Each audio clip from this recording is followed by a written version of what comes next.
Okay, good evening. It's after 6 o'clock. I'm Mark McIntyre, Chairman of the Southampton Village Board of Architectural Review and Historic Preservation.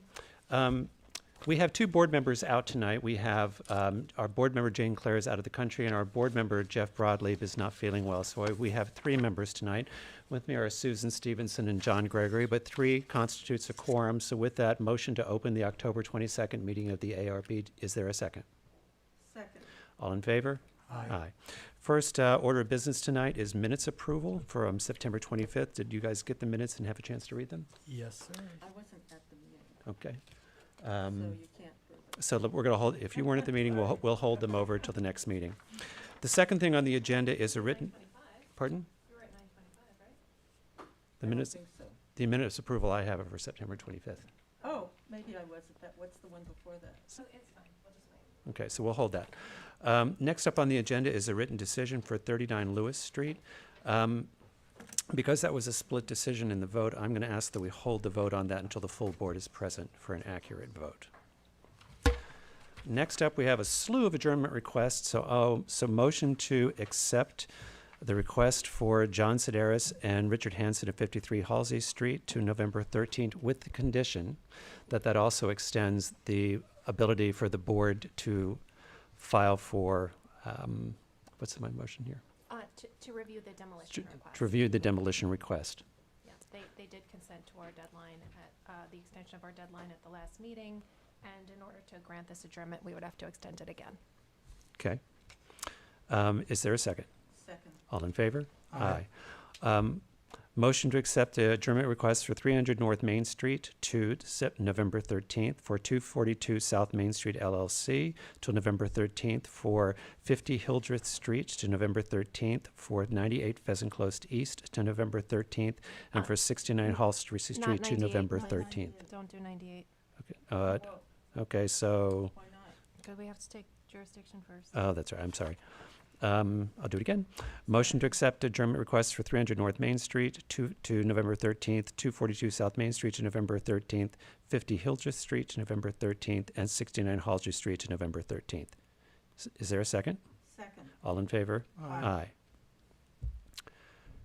Okay, so the next thing then on the agenda is 50 Post Crossing. We have no public hearing, landmark designation review, and we have no demolition evaluations. So let's move to 50 Post Crossing, renovation of existing barn, accessory pool house. Are the screens on?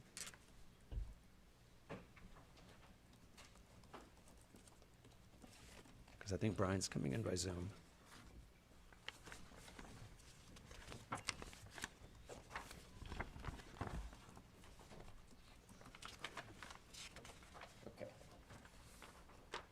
There he is. Okay. Hear me? Yep. Good evening. Hello. Let me share my screen. Can you start by introducing yourself for the record, please? Okay, this is Brian Brady, architect for 50 Post Crossing.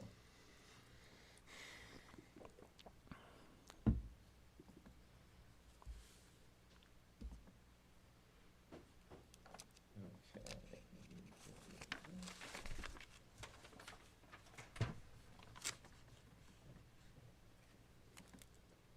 All right, so what we're seeing today, this is our third time in front of you. All the board members have come to this site, and we basically have listened to all the board's requests, and what we're submitting here is, if you look at the upper is what we're proposing, below is existing. So on the elevation that is facing east, the only thing we're changing is there's an existing window here, and we're adding a second window. We're going to keep the barn doors, keep the hatch door, put windows behind it and pocket doors behind that, and keep the existing transom. On the rear of the property where the garage is, we're keeping everything the way it is. We're making this garage entrance into a storage area behind it. And the only thing that we're changing is there's a window here that's sort of at lower at ground level, and we're moving it up to be part of the space. The other elevations, so this is the south, or this is the west elevation. We are trying to restore the existing windows here, replace these two windows and add another window, remove the skylights, and add a second window into the back here.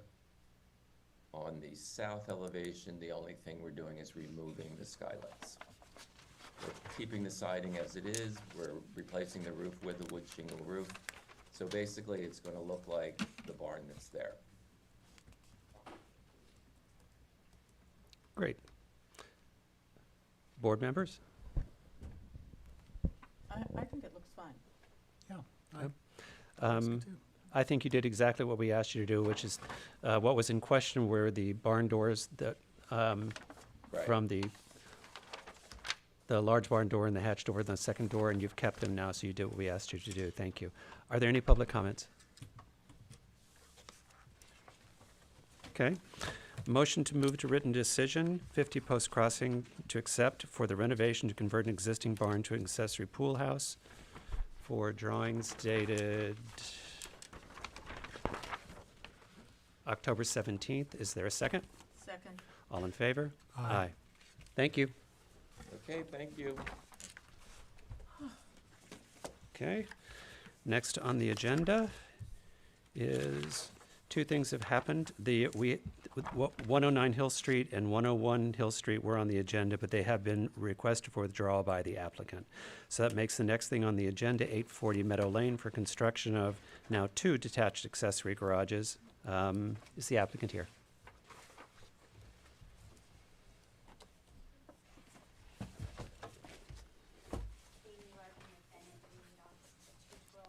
In Southampton.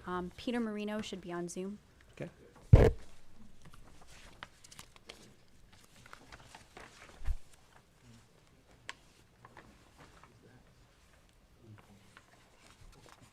Hello? Hello? Hello?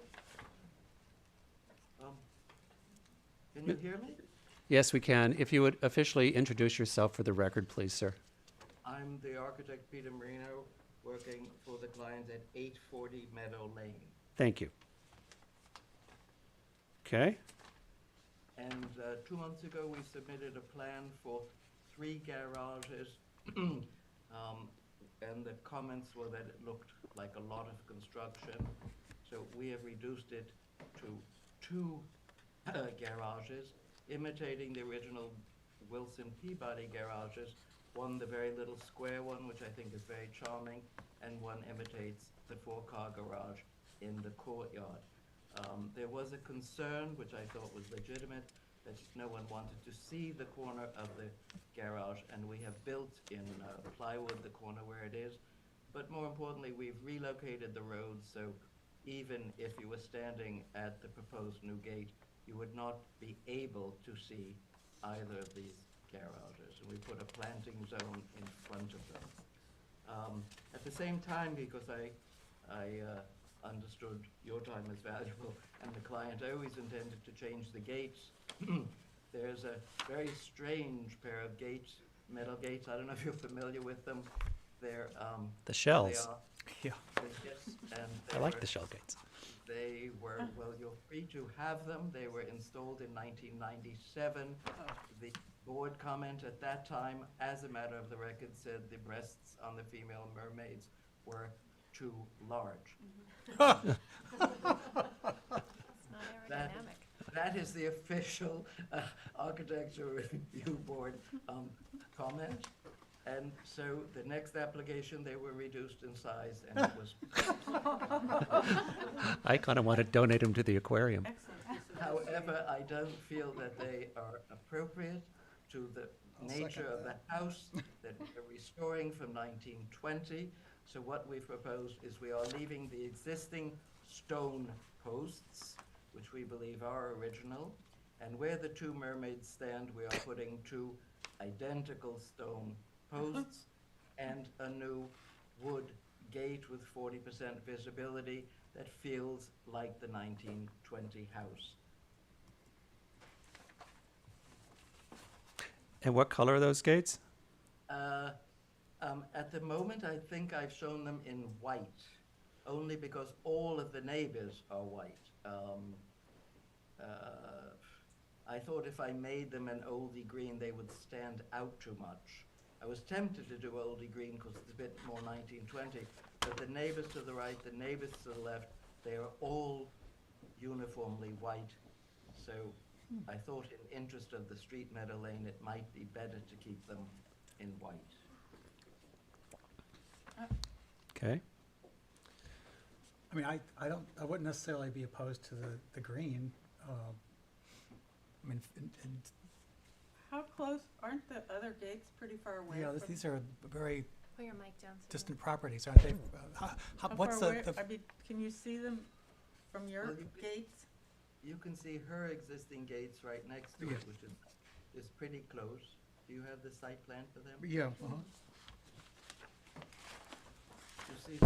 you see the site plan, the existing gate to the left and to the right? They're actually fairly close. Oh, okay, yeah. I- Because there's an entrance and an exit, so you see right, both gates Right, I right, see. yeah. are fairly close. I don't mind painting the green, but I thought in the interest of some kind of uniformity along Meadow Lane, it might be desirable to keep them the same. I'm not wedded to it, but, It's fine. Yeah, I agree. and then we've reduced the garages so you can't see them. It's less than 50% of what we had proposed before, as one of the board members felt it was just too much new construction, ruining the sort of gentility of the site. And we're building on existing sight lines. That's why the little square is 3 feet lower than the upper square, which I think is pretty charming. And this would be the exact architecture, the exact doors, the same lighting and the same roofs as the client's existing garages, which will be, of course, some will be used for staff and some will be used for the owner. There's just simply not enough at the moment. Okay. Board members? I think it's fine. I don't have an issue. I think for the public as well, before I go to public comment, I think where we came out on this, we looked at a plan before that had 3 garage structures instead of 2. And we had made a plan to do a site inspection, but the intervening time between when we saw the 3 structures until now, Mr. Marino has put up a wood structure for the board to be able to go and do a site inspection so we can understand what's visible from the road. But we could not do that we had to cancel the site inspection because the plan changed. At that time, they hadn't presented the gates. So I think our next action here is to go from reviewing tonight, then on site, and then finish conducting that site inspection that we now can, because Mr. Marino has put, the full plans had to be presented publicly before we could review them on site. I believe that's where we are. I just want to point out, though, that we, and it's there, and I welcome you looking at it. Remember, we are going to pull the road, 12 feet away from the existing corner. Right. And landscape it so that it will help the concerns of the community, as we don't really want to see this little one-story garage. Okay. But are you in agreement that our next step is for the board members to come and do the site inspection that was set aside for the change in plan? I don't think it's necessary for you, but I'm totally in agreement. It's already done, so I don't have to do anything. I was hoping for an approval now just to save your time, but there you are, we practically built the garage for you. I think, our job is to make sure to actually go look at it. I think because it's, Sadly. yeah. John, what do you think? Yeah, it Yeah. would be nice to, You just Yeah. don't know. Yeah. I think it's such an important property, and we've spent Yeah. so much time on it. I would feel most comfortable if we go ahead as board members, take the time and do the site inspection, and go from there. And then I'll need some comments. And I would feel I hadn't wasted a carpenter's money building this mock-up. There you go. Well, so it sounds like we're all in agreement. Everybody's happy. Okay. Before we do that, do you all have any comments on what you're looking at in terms of color, size, scale, gates, or garage before we move on? Okay. Can I just ask if this gate has a freestanding control panel? It does. It's a little black one. It should be shown there. Yeah, I believe it's shown there. There is a little freestanding one to buzz. You see Is it that pre-existing? No. No, that's a new little buzzer that, you know, when you pull your car up, you hit the doorbell. I believe we're replacing one that is existing though, Peter, correct? There is already a call box there. But Is there? I don't know if that can be grandfathered Believe in. so. Can that be grandfathered in? Yeah, we don't really generally, No. we don't really generally like call boxes on the Yes, it street. is there. I beg your pardon, there it is, and we are replacing the existing, that's true. Because the existing stone ones are so far apart, you can't really get your car next to it, you'll have to get out of the car. There is an existing, thank you for, do you see it, gentlemen and ladies, on the left-hand side Yes. of the photo? Yep. So we would just be replacing that one with a new one. Well, Well, why don't we look at the current one?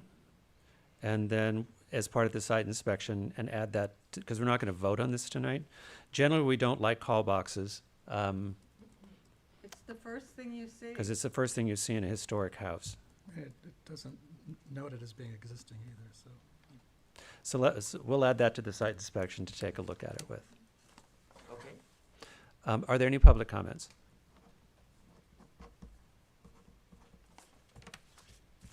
So when is the next board meeting, just so I know? The next board meeting is November the 13th. Is it okay to assume that we'll be part of that? Yeah. Yes, absolutely, Okay. absolutely. Super duper. Okay. Um, Motion, Thank motion to adjourn 840 Meadow Lane at client's request to schedule a site inspections. Is there a second? Second. All in favor? Aye. The next thing will happen is the building department will reach out and schedule with the board members and your office the site inspection date and time. Okay, Okay, thank you very Thanks. much. thank you very much. Okay. So that, now we're up to new matters. The first is 2 Meadow Lane. Do you have the affidavits and are they in order? Yes. Okay. 2 Meadow Lane for the demolition of existing structures and construction of a 2-story single-family dwelling with porch and patios.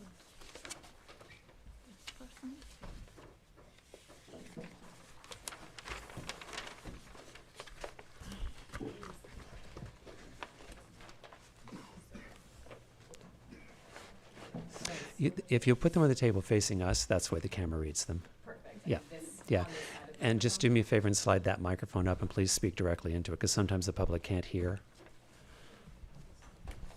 So the address was, Oh, yeah, the question we have is, the gate, when we all did the site inspection, the gate says 1 Meadow Lane. The little sign that's on the gate says 1 Meadow Lane. What is it? So, 2 Meadow Lane is marked at the very next house. We're definitely 2 Meadow Lane. on the double white gates, the I sign think says why 1 Meadow there'd be Lane. a 1 Yeah. on there. I'm I sorry. thought you were demolishing an existing home here. Sorry, no, there is a 1 Meadow Lane who's in favor of the application, but it's not us.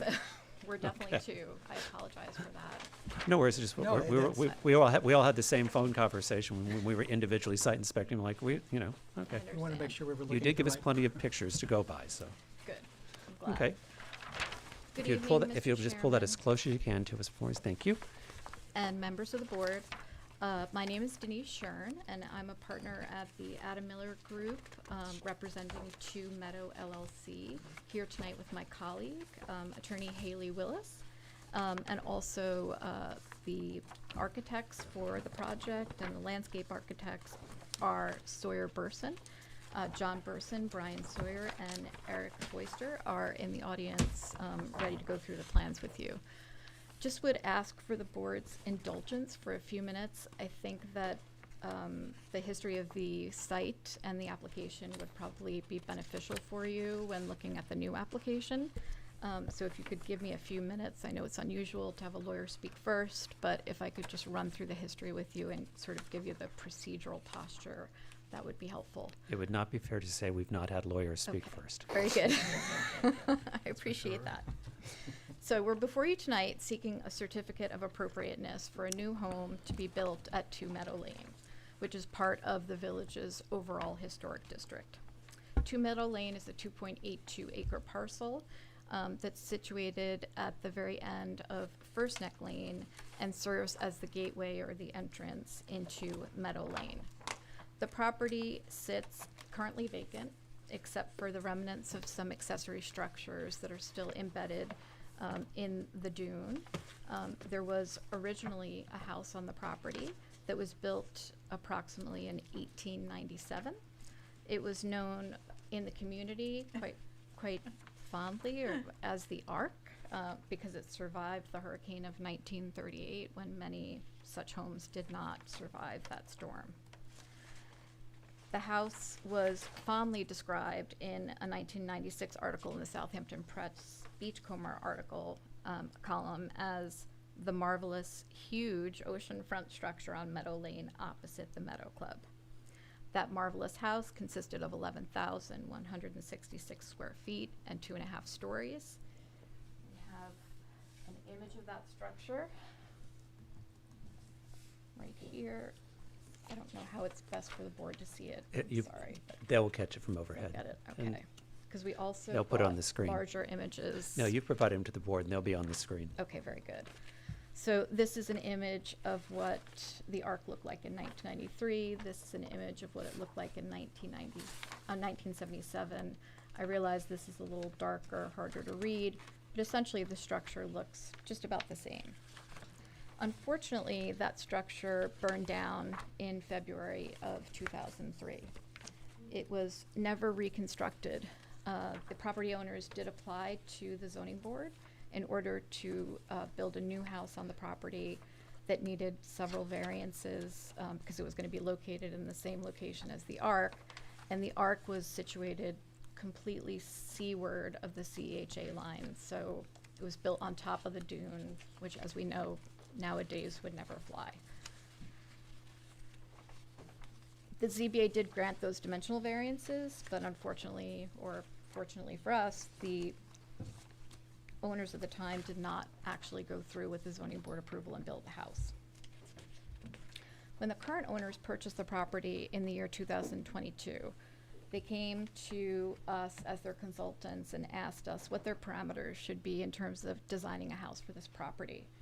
We explained to them that, you know, this is an iconic location for the village of Southampton. It's in the historic district, and that, in our opinion, the most important aspect of this development should be its appropriateness in the neighborhood.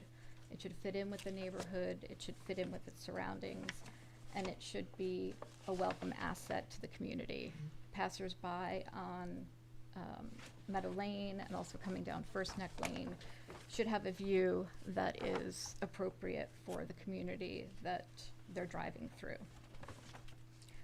The current owners now seek to build that house, a new house on the property that will last for many generations to come.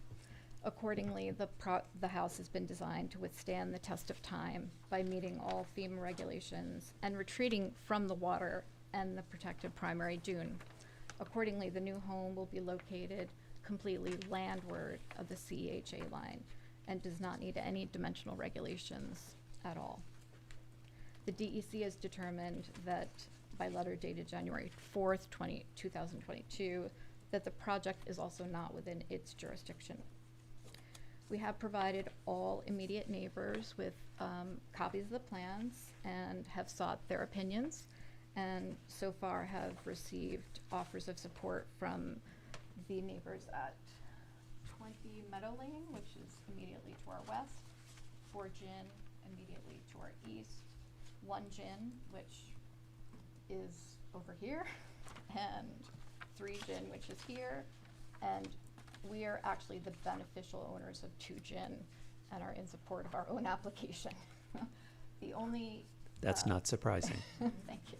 The only immediate neighbor that did not comment was the Meadow Club. We did keep them apprised of our plans throughout, but they have a policy of not commenting on members' applications, which of course makes perfect sense. As you know, in looking at this application, your goal will be to make sure that it's appropriate for the neighborhood in which it's being built.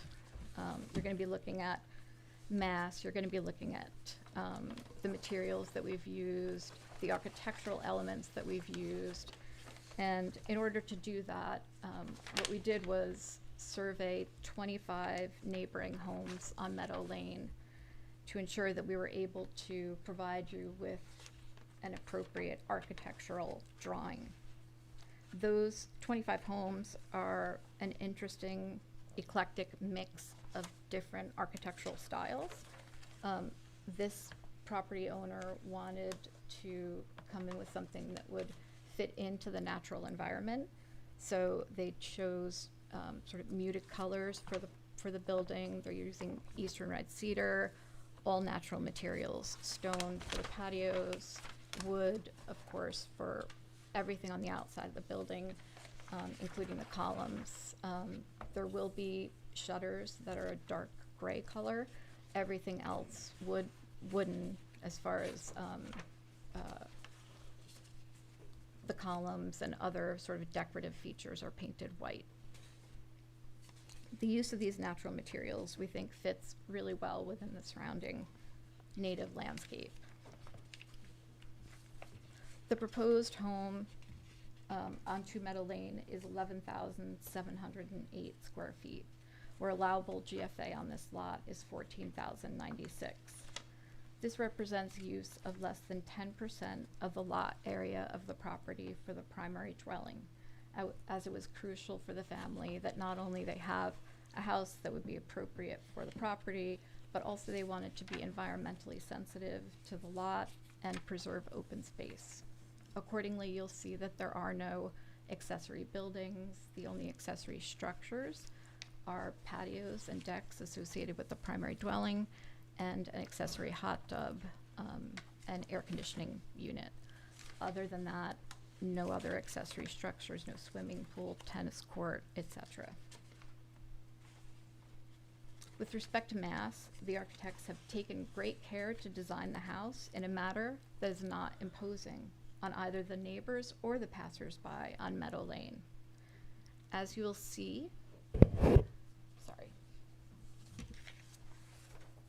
this rendering, as you come, I'm sorry, that's a picture. Where's my rendering? Here's the rendering. So as you'll see in this rendering, as you're coming down First Neck Lane and you go into that bend, on this side you see the hedging that runs along Two Gin.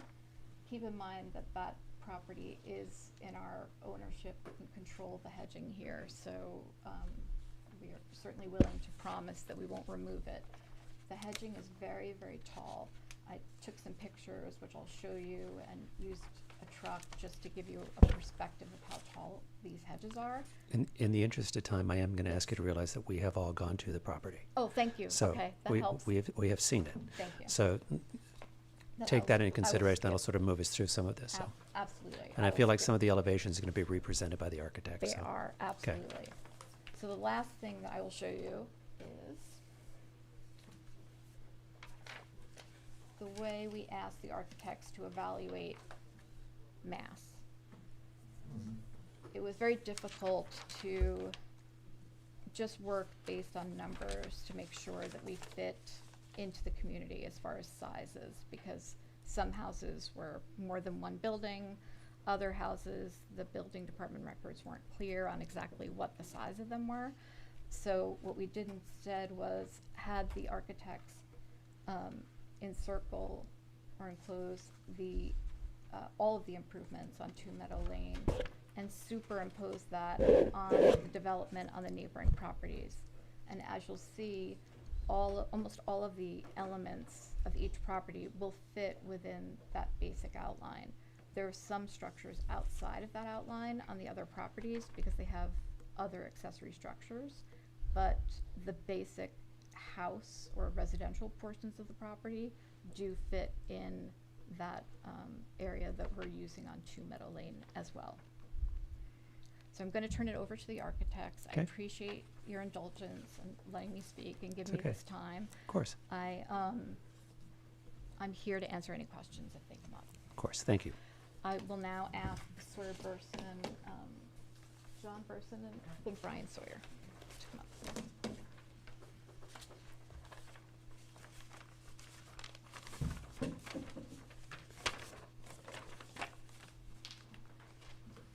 Thank you, Denise. Thank you. Thank you very much. So, Thank you very much for your time this evening. I'm Brian Sawyer. This is my partner, John Burson. We're Hello. Sawyer Burson Architects and Landscape Architects. Would it be possible for one of you to speak from the podium? Are you picking this up, Sage? Because this is an important property. I want to make sure everyone can hear in the Who public. wants to- Okay, or just get very close to that microphone. This one doesn't pick up as well as the other one.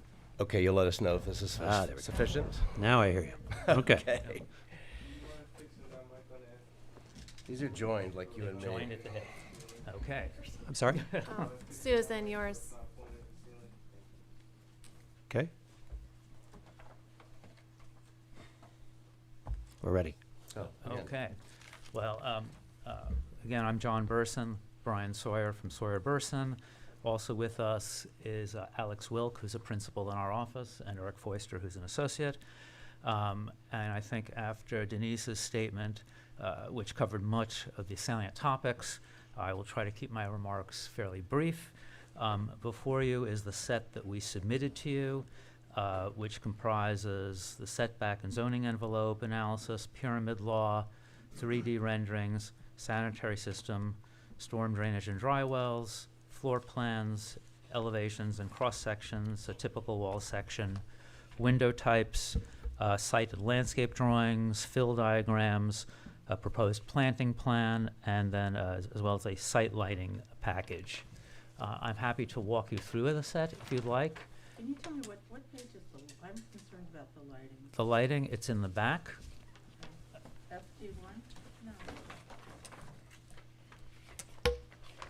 Yes. Yeah, you start at FG. I'm concerned Okay, yep, there we go. because of wildlife, birds in particular, but you Right. sit in a place where this location, you know, there's a, if you keep driving down Meadow Lane, there's Munns Point, there are all these places where people go to look at birds, including me. And you're also you're on the ocean, and I just wonder how much, we can talk about it, but how much lighting there is, especially facing out toward the ocean, because there are a few streetlights. We kept it's the last 7 sheets of the set, I Horseman. see that. And that we've been very careful to keep things under any requirements set by code Dark local. soft skies? And yes, and certainly especially on the ocean side, there would never be anything shining directly out. And I think as far as the house is concerned, you will see things are shining down, if not all recessed. It seems like there's a lot of light fixtures.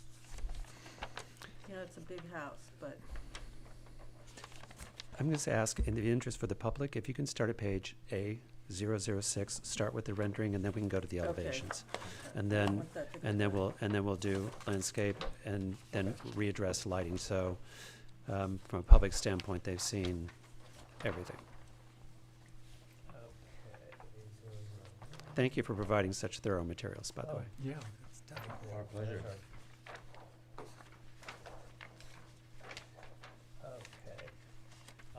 A006 shows a 3D rendering of the house on the site with views. View number 1 is sort of an aerial, looking at it from a point just at the turn off of, just as First Neck becomes Meadow Lane. And you can see the house in context with the Meadow Club in the foreground, I believe, and the ocean beyond. View number 2 is a view from the ocean. Sorry, I'm sorry, I'm a little confused here. Yes, view number 2 is the aerial. Sorry. I'm sorry. I had the item reversed, sorry. No, Looking at it upside down. View number 1 is the diagram driving down. And that's the roof fir- line peeking first. over the hedge. That's So the roof, peeking yeah. over the hedge. View number 2 is the view of the house in context with the ocean. View number 3 is a view up at almost at the elevation of the front door. And view number 4 is looking at it from the dune. And that's from like the top of the dune or from the beach side of the dune? It's the beach side of the dune, maybe kind of on the low edge of the dune. Okay. And illustration number 5 is the view when you're looking down Meadow Lane before making that turn where it becomes First Neck. So you'll see there's really nothing that you would see over to the right of the house. And I should point out, view number 3 is elevated. You're in the air slightly, and all the tree screening has been removed, so we could obviously achieve the rendering view. Okay. So now if you could take us, we can skip the interiors and the roof plan. Let's go to A200, Okay. because the interior is not in our purview. Okay. Okay. A200 is the north and south elevations. As mentioned, our clients were. This is a prominent site. It's an important site. There are shingle-clad structures to the east and west of it, as well as to the north. Our clients wanted something that would be a classic Southampton shingle home, and one that would be very in keeping with the history of the village, as well as the sort of contemporary construction in the immediate neighborhood here, as well as, say, the Meadow Club across the street. Some of the structures we looked at for inspiration, of course, was the Shinnecock Hills Golf Club from 1892, almost contemporaneous with the Ark that burned down. We also looked at 376 Gin Lane, also known as Bonnie Dune, and before that Eden Cottage, a marvelous structure, 3 stories tall, but beautiful. And again, that's kind of the source of the 2 gables. What we were trying to do, or what we intended to do, was to create a structure anchored by a central mass that would be characterized by symmetry of fenestration, as well as the dual gables. The height of the central mass is at the elevation 51 above sea level, which is the maximum. It's 31 feet above the first floor level. Flanking it are 2 masses that are governed by some symmetrical principles of mass and fenestration, but are slightly different. And those have a lower roof line, which was a gesture towards our neighbors to the east and west.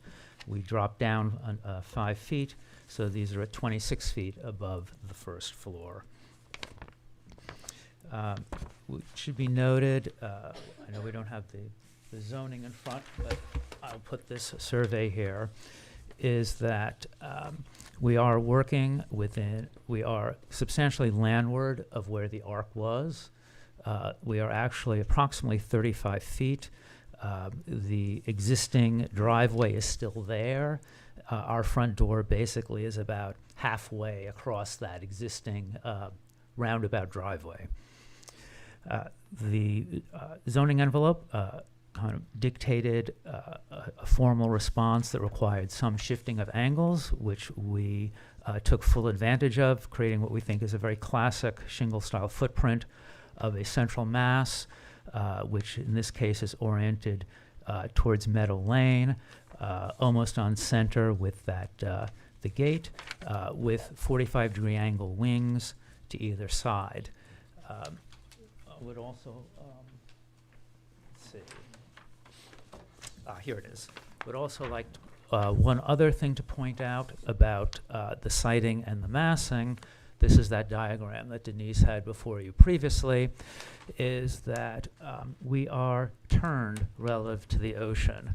The houses to either side are really oriented very much due south towards the ocean. We're slightly southeast.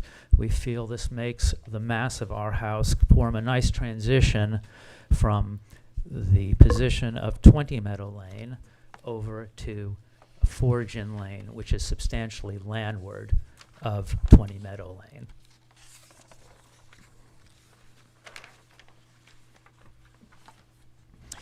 Also, it should be noted that the house is technically an elevated house. We are complying with FEMA. The base flood elevation is 16, with freeboard of 2 feet, bringing it up to 18 feet to bottom of structure. So our finished floor is at 20 feet, which is a full 12 feet above the 8-foot grade.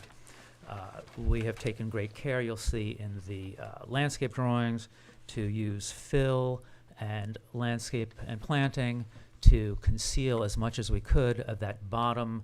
We won't call it a story, but it is essentially a full floor sitting below our first floor.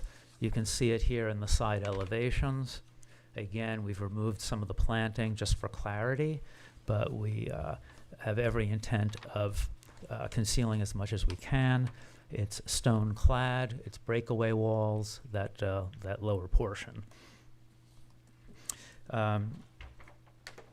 The upper story is, of course, characterized by gables and porches with Doric columns and piers. They're a mixture of square and round. The round ones are very traditional Doric. The square are also traditional Doric, other than the fact that they will have chamfered corners. Much of the second floor is concealed within the volume of the gabled roof, and it's these gables where we express gables and dormers where much of the fenestration is located.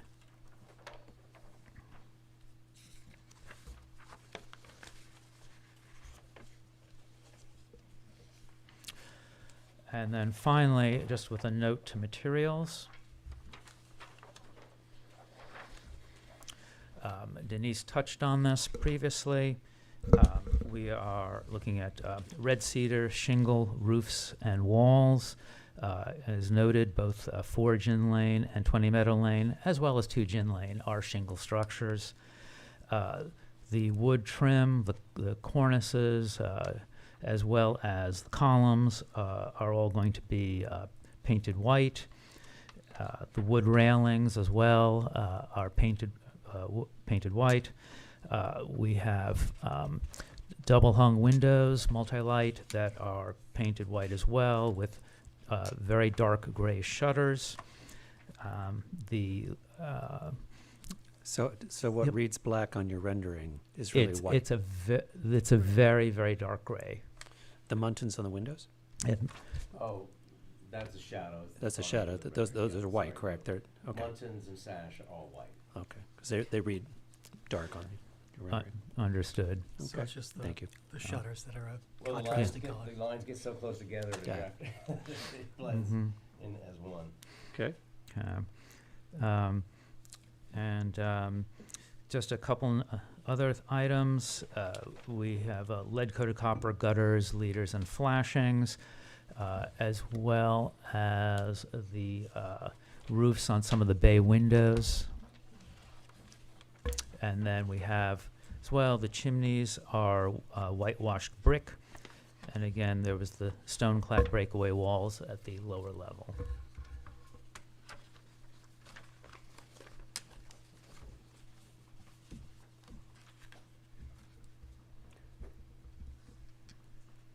Okay.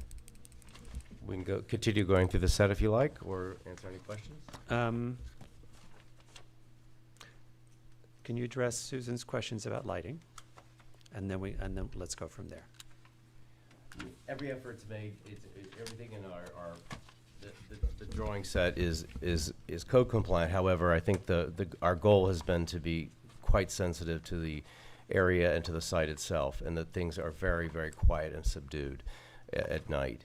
And I think especially on the ocean side, you will see nothing, any facade or vertical element of the house lit. Everything is lit from underneath in soffits, just for safety, minimum safety reasons, and then very low-lying lights within the plantings and on the site to create more of a glowing effect.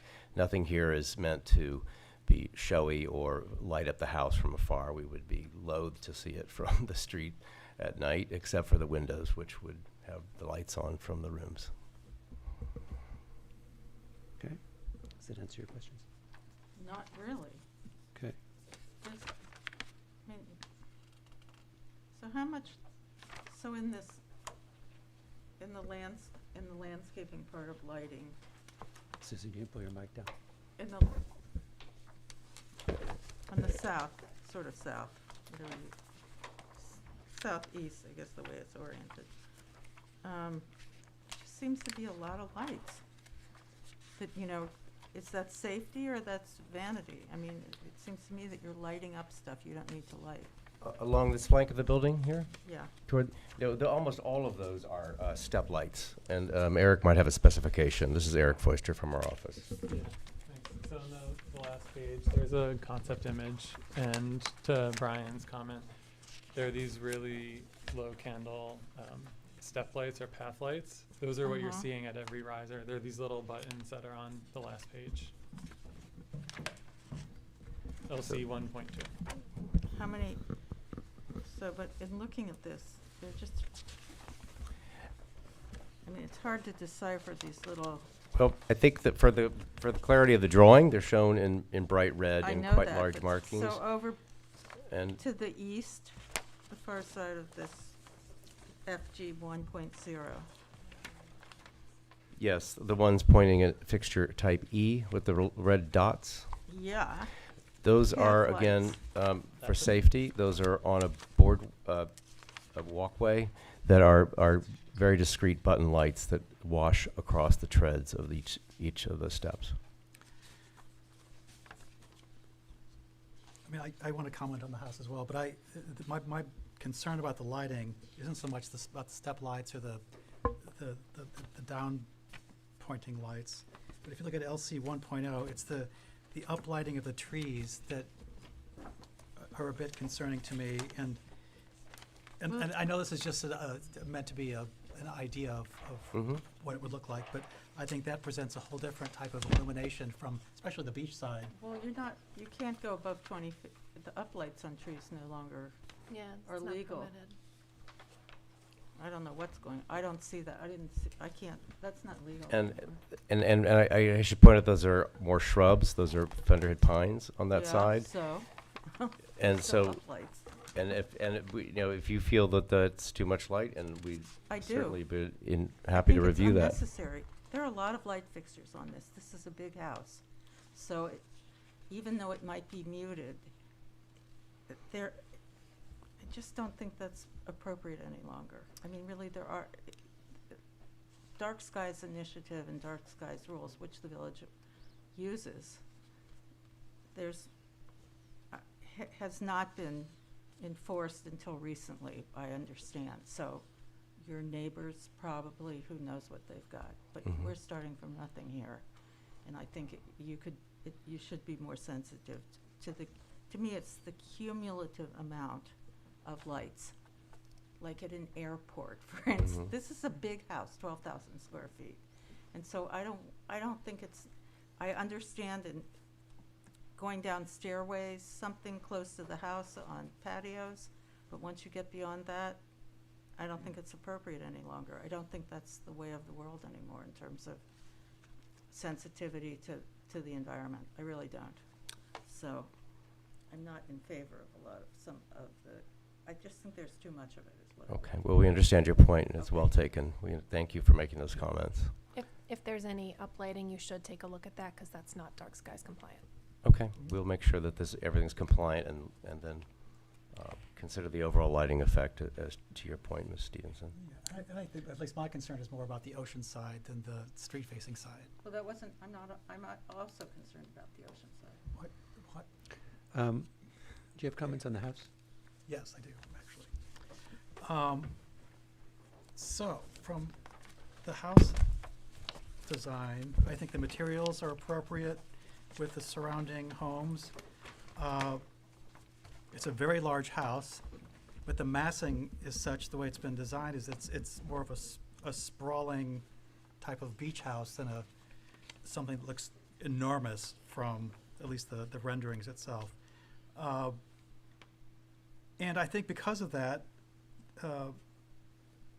from the view from the rendering from the beach, AU004, it's very low slung. It appears to be like sunken into the dunes or into the property. And that I really appreciate, especially based on some things that have been constructed along Meadow Lane. My only concern is really going back to the beach side. There is that windows in the center, that double stacked windows. I think that potentially presents a problem from a light pollution perspective from the ocean side. And we've had that issue with many homes over the last couple of years. The idea of creating a wall of windows that actually it's inconsistent with the design of the house in many ways too. The house is very simple in design from my standpoint, which is a good thing. I think it really speaks to the old, Southampton type of aesthetic. But that kind of sticks out as being something, a modern touch that I don't think would be appropriate for an older home in the village of Southampton. At least what we're trying to replicate here. Other than that, I mean, I think the house, it's a handsome house. I love the shed dormers. I think that it really speaks to a lot of the elements of homes in the village and the materials as well. And the fact that there's no balcony hanging off this house, I think that's wonderful. There is a balcony, but it's in the back. Well, it's more of a porch overlooking a screened-in porch. That double stacked window is not a balcony, is it? That's a roof. That's a There's roof. no balcony. It's not an occupied balcony. It would also mitigate some of the light that you're concerned about. From the Yeah. the vantage point. And other than the lighting, I think that we have to take a really close look at. I don't see any glaring issue. I mean, the only other thing is the positioning of the house. I understand that how you've put it at an angle as it fronts the entrance, but that's a bit out of place That's from what- how other that's homes have because of been zoning. situated. That's from zoning. So that's the only other thing that and I understand why you're doing it. That's so you can build the size of the house you want to build. And the only other thing is the existing structures. Have we determined if there are any historic? No, I'm gonna ask about They that. haven't been mentioned even, have they? No, I'll be mentioning them. Okay. Susan? No, I think the house is handsome. I understand where John Gregory's coming from with that one wall of windows in the direct center of the south elevation, which maybe could be ameliorated a bit, because there's a considerable amount of glass back here, everywhere. But I think you did a good job otherwise. I mean, I think the size is always a problem for me. 12,000 square feet, sort of sprawled, but I think you did a nice job, and it's respectful of at least the style of the houses in the neighborhood. Well, thank you very much. We really appreciate that. Because you're right in Betts territory, that one. Pardon All me? the Betts houses. You're right. Yeah, Um, including, was the Arc of Betts? I don't think so. Okay, I don't so think so. when we walk the property in the back, there's a pool house and a structure back there. What do we know about that structure? You have it on your list as to be demolished. We know it's not on the New York State Historic Preservation. I'm sorry, can you please come up to the mic Yeah. so we have you on the record? Go over to the podium. We know that it is not on the historic inventory form. There's no mention of any accessory buildings, and just by looking at it, you can see it's not built of the same time, which is the late 1800s that the Ark was. That may be, but we don't know what year it was built. Because the one thing I am going to ask, because there was no mention of it, but I'm going to ask that our historic consultant go give us a report on it, because you are in the historic district, and it's probably older than 70 years. So it may fall into our definition of a historic structure, and is our job of historic preservation in a historic district. As you've seen us do it with Barnes, you just saw us do it with 50 Post Crossing. We just want to know the history of that structure before we would agree to have it removed. Yeah, I think that's a valid point. Okay. My comments are this. This is a massive house. And although you can tell me The thing that I'm concerned is the mass and scale of this house, even next to its neighbors. And I think one of the things that makes it massive is when I look at your numbers, you have a first floor of 7,600 square feet, but then you've added another third of that in covered porches. And everywhere you have a covered porch, you've extended roof lines. So we have a situation where I've got an elevated house and then 12,000 square feet of roof line, which is a massive amount of roof line, especially elevated roof line. And it's far greater than what we see in other areas here for this area of Meadow Lane. And some of that is because you've got these covered extended porches that go out of every single area that require roof to go over them. So I am concerned about the overall width and massing of this, especially from the beach side, and also from the Meadow Lane side, because when I look at, I don't know that we have that in our file, but when I look at take a look at the aerial view that you're showing us here, and I look at the house, even versus the Meadow Club, it's so wide and so massive, it seems to me to be out of scale to its neighbors, and I think a lot of that has to do with the excessive porches, all the porches that you've pushed the roof line out another 3,000 feet. I think the materials are beautiful. I absolutely see where you got your inspiration from the dune. I see where you got your inspiration from, oddly, a golf, Shinnecock, which is a golf club, which is a big, wide, massive structure. Which we seem to be replicating here. But if there are a way to bring the mass and the scale backwards a little bit, I think it would be more appropriate to Meadow Lane. My other question, and I actually reached out to the building inspector today, but I did not hear back from him. I actually don't 100% understand how you've determined your front yard setback being a circle. Because Mark, I can address that if you like. no, actually, we're not gonna vote on this tonight, so I'm actually gonna ask Tien, because I'm going to want to see it in a letter from Tien in the file, because this is such an important project. I want the building inspector to put in writing that they have reviewed this and agree with what we see in the drawings, because it's very odd. And when I was looking through the code on front yard setbacks, and I even talked to Alice about it a little bit today, I'm not, and I may be wrong, but I want to be 100% comfortable that this actually meets those setbacks. I realize that there's a corner to the road, but you've got corners of the house that you're calling the front of the house that are not meeting the setbacks from your property line.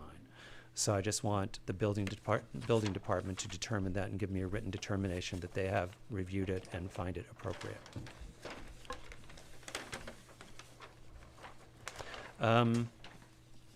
I'm in agreement that the overall, architectural choices you've made are extremely appropriate. You've certainly done your homework.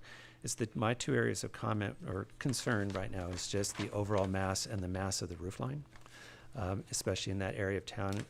And I want to know about that one structure that's remaining to make sure that it's not a historic structure. I think we wouldn't be doing our job if we didn't ask that question. And the board would like to see, in writing from the building inspector that they have reviewed these front yard setbacks and they agree with village code. And I would add that if there's some consideration to reduce those porches with the roof lines that cover them, it might be an interesting exercise to position the house more in keeping with the neighboring homes, instead of it being askew at an angle. And that actually, from the view into the property, would mitigate some of the massing issue, because it would be then. This is zoning. I was on the zoning board and that's the way it is the way it fits. in That's not what zoning. I'm talking about, though. If they, Yes, it is. Its orientation can read- has to be, you can read my mind then, I guess. okay, I'm sorry, but My, they've my- managed to fit it in. It's not easy, and that's the that's only not way my- it fits. That's not what I'm speaking to. What are you My- saying? My issue, or my question is, if the porches are going to be reduced, to reduce the massing of the house itself could also be turned, Could be, As well, you're saying could because be the twisted mass slightly will- within the building envelope. right, the house, the footprint of the house will be smaller. Therefore, it could be turned and still fit onto the property. That's it. Okay. So those would be the comments that you're hearing tonight. And, I would reserve, because you will probably get comments from the two board members, but Well, that's what I would feel for and tonight. we don't have Jeff? We don't have Jeff. He's not feeling well. Oh, I thought Yeah, you were he was going to try, but Okay, it was not sorry. possible, Oh, so- although he tried. We should probably take public comment. Okay. Are there any public comments?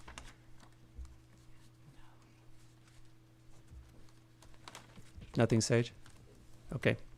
So those are our comments.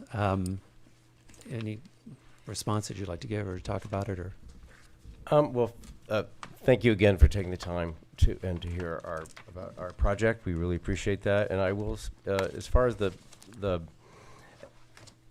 the architecture of the porches, just to point out the effort it's to create, as you would imagine, transitional spaces such as porches for a summer house, which also has the effect of bringing the roof closer to the ground in our view, but understanding from what you're seeing is how it may enhance or make the mass appear bigger. Also, the house was positioned within an inch of its life, so, Yeah, that that's the way it so the appears. views from the rooms didn't, so the neighbors didn't really see any major rooms in the house, and the views out of each room were glancing off of neighboring structures. However, it's been moved by fractions of percentages over time, and it may move again. So, Okay. So those are the comments. We will ask the building department to do the historical analysis of the structure that's there, so we have a full understanding of it. And I'll ask Tien to give us his report on the sort of circular front yard setback, because it's very odd.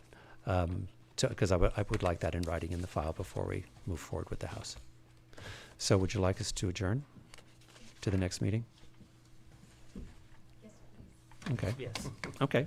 Motion to adjourn to Meadow Lane to the next meeting, which is November 13th. Is there a second? Second. All in favor? All right. Aye. Aye. Thank you. again for your time and consideration. Thank you. Thank you very much. And again, thank you for such a thorough, like, Oh, it's our the pleasure. amount of work you gave us to go through was impressive, but it also made reviewing the process much easier. Fantastic. because We're we- happy to hear that. It gave us a full understanding of what's into consideration. Good to hear. Thank you. Great, thank you. Okay, so next on our list is 70 Great Plains Road for exterior alterations to an existing dwelling. Do you have affidavits, and are they in order? I believe you do. Yes. You're just happy I remembered to ask twice. Good evening. Good evening, board members. I'm Lauren Reisner. I'm here with my wife, Mimi Reisner, and our architect, Carol DeSico Vinci. Mim and I moved into 70 Great Plains about a year ago. We moved from a custom home that we had built in Watermill. We were very fortunate to find a home on Great Plains Road and to be able to live in such a beautiful and storied neighborhood. However, when we purchased the house, we knew that it was in serious need of a facelift. We spent time planning how best to do so, and now we're ready to go forward, subject to your approval. Let me take a moment about the house. It's a 1994 spec house. It was built with modest materials that do not fit the elegant nature of the homes in the area, and so we'd like to improve it to bring it in line with a fantastic location and to enhance both the quality and functionality of the materials used. The house is not clad in genuine stucco, but is rather covered by EFIS, which is essentially a form of shot foam. There is mold in some areas. It is pockmarked, very soft and uneven, and honestly unattractive. We intend to use a traditional plaster application that is far superior in every way from both an aesthetic and function perspective. The windows have not been updated. They have imitation muntins that are chipped, falling off, and missing in sections. They're not up to current standards regarding energy efficiency or egress. We plan to fix all these issues by installing beautiful new casement windows. Additionally, the windows have been caulked shut in some rooms because they leak. The flashing is missing, and the construction overall was shoddy. The roof is a synthetic plastic-like material that we are guessing you did not approve. It's like a It- Hollywood set that you're describing here. It I promise is you none of the us were only here. one of its kind in the area. It leaks in spots and was unevenly executed, We plan to use genuine, not faux shingles. And we plan to create an elegant front door to remove the fake corner pieces. As you can see from the plans presented, we would like to maintain the elegant traditional structure and maintain the French provincial Mediterranean villa style of the home, but we plan to use top-notch materials that will make our home as elegant and functional as the others surrounding us. And I'm sure my wife and Carol will be happy to answer any questions and make further presentations. But your gates are beautiful, Yes. and they let us in. And just to help. Okay, two things. Speak into the microphone. If you could put that in here facing us, and you're going to have to speak into a mic so the public can hear you. Thank you. Yes, I'm Mimi Reisner, and I'm Carol Finchie. Okay. Thank you. Yeah, I got to get kind of near that one. It doesn't pick up, that mic doesn't pick up that well, so you It's got to get. directional. It yeah. needs to point at you. Oh, thank you. Okay, so this we wanted to just bring. And then we'll let Carol answer any questions, but this was, we were lucky enough to find in Architectural Digest, after much searching, a 1920 house that was in Seattle that was served as inspiration, and it looks remarkably like our house. And then this is the rendering of what our house will look like. So those are the two images you see there. Okay, Cool. So, so this project is really. I got to get you Sorry? close to the mic. Okay. I get This yelled at project- online if people can't That's hear. okay. My watch goes This off. project is really an exterior cladding project with window replacements. There's no change to the interior square footage or the footprint of the house itself. And so our, beyond the benefits of replacing the exterior cladding, as our clients described, we are incorporating new decorative plaster details, French casement window replacements, and some very minor roof modifications that will approve upon this existing 1994 French provincial-inspired residence. But we believe these modifications will result in a more stately and elegant structure. So after 1994, a garage and family room addition were added to the house by the previous owner. The year we don't, is unknown to us. And so the union of this addition was a bit awkward. So but the facade cladding and roof modifications proposed, I think, create a stronger and more handsome definition of the main structure, which is this part of it. So that's, In your stack, you have elevations. Can you take us through all sides of the house, please? yes. I'm sorry, I interrupted you, Susan. Okay, well, it's hard to, we did make some changes. We did some minor Okay. modifications, and so, It's helpful in future if you actually make that clear on the plan. I can see well, you'll see, we did provide you, let me just with move this away. existing, yes. We did provide you with some existing condition drawings, Well, we and it's- required and that. it's a little So redundant, sorry. but, no, Um, that's okay, but Okay, in, but it would have been nice to point out, so here we go, on page 103. I'm going to ask you to go to exterior elevation, so why don't you start at Sure. A200? Okay, sure. Because we don't have purview over Okay. interior. Because in the plans, what we did, they were so minor, but we put in poche, like gray poche, what was new, which was just some exterior furring. So, A200, you said? Please. Okay. So A200, you'll see the elevation at the top is what's proposed, and what's on the bottom is what's existing. And so you can see here, on what is existing, you have a connection between the main structure and the addition that was added, which was a garage and a family room and some guest suites in the back.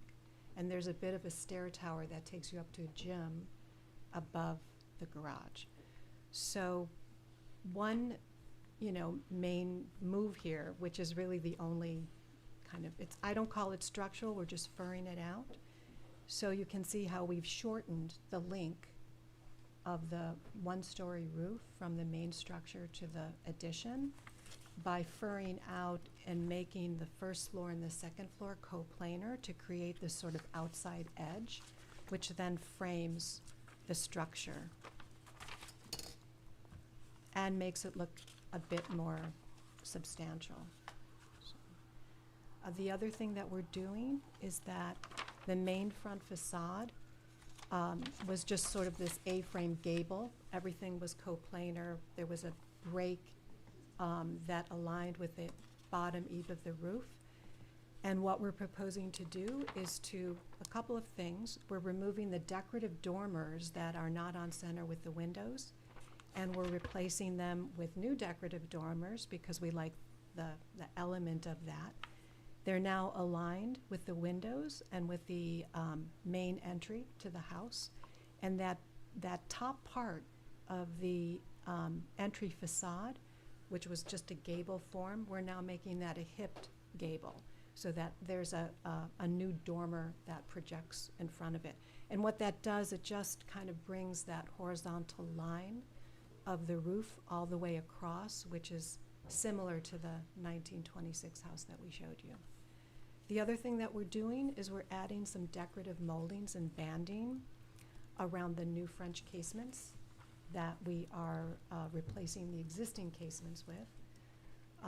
And we just thought that this particular image was quite nice with the paneled base of those windows. So we're integrating that into this house. We are also showing a bit of a surround to the front entry, which is not quite an entablature, but it's just, we wanted to really mark that entry a bit more. New panel doors. The roof is reclad with just red cedar shingles. They're wide, so when they're layered, they have a nice, very linear look. They'll weather to a dark gray. And they're real. They're real. And the plaster. That's a recurring theme here, and they're real. Yes, Okay. yeah. Well, you have visited our. We did. And so, You see the issue. yeah. Okay. And the plaster cladding is a 3-coat. You know, we're taking off this ephes material, and we're having a nice heftier, thicker 3-coat traditional plaster, which will, return back to the windows, and we'll have some nice shadow lines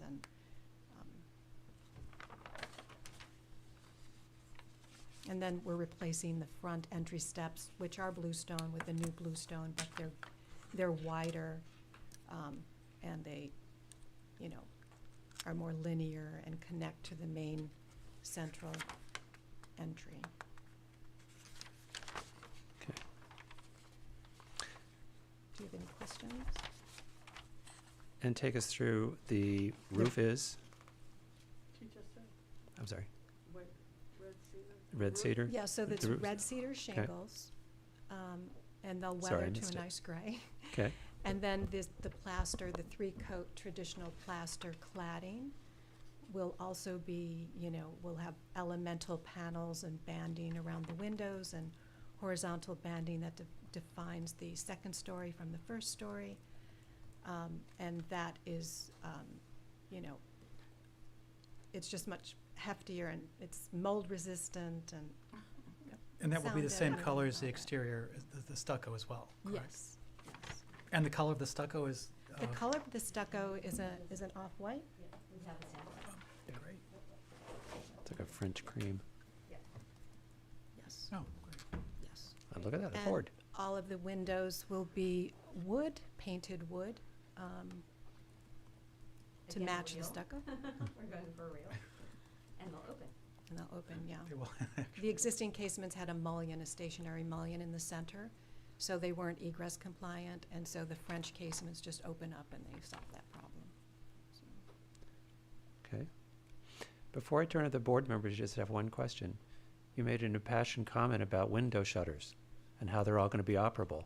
Where are they? Oh, no, not shutters, the windows. windows themselves. Oh, I thought you said shutters. Yeah. The windows, I thought you said shutters that open. No, Okay. the windows All right. back, Just wanted to make sure I wasn't missing it. Yes, when Okay. inspectors give you inspection reports, apparently they don't open the windows. And so when we took residence in the house after purchasing it, yes, many of the windows didn't open, and then it turned out that the flashing and, the contractors looked in. Did they apprise you of what the material was? I mean, I drove past there. Oh, yes, no, that was. They yes. told you before you bought it that Oh, was? that it was IFAS? Yeah, Well, no, but just curious. we actually, we always knew, honestly, you we had to felt very fix it. lucky, the location is Yeah. supreme, Yeah. the yard is beautiful.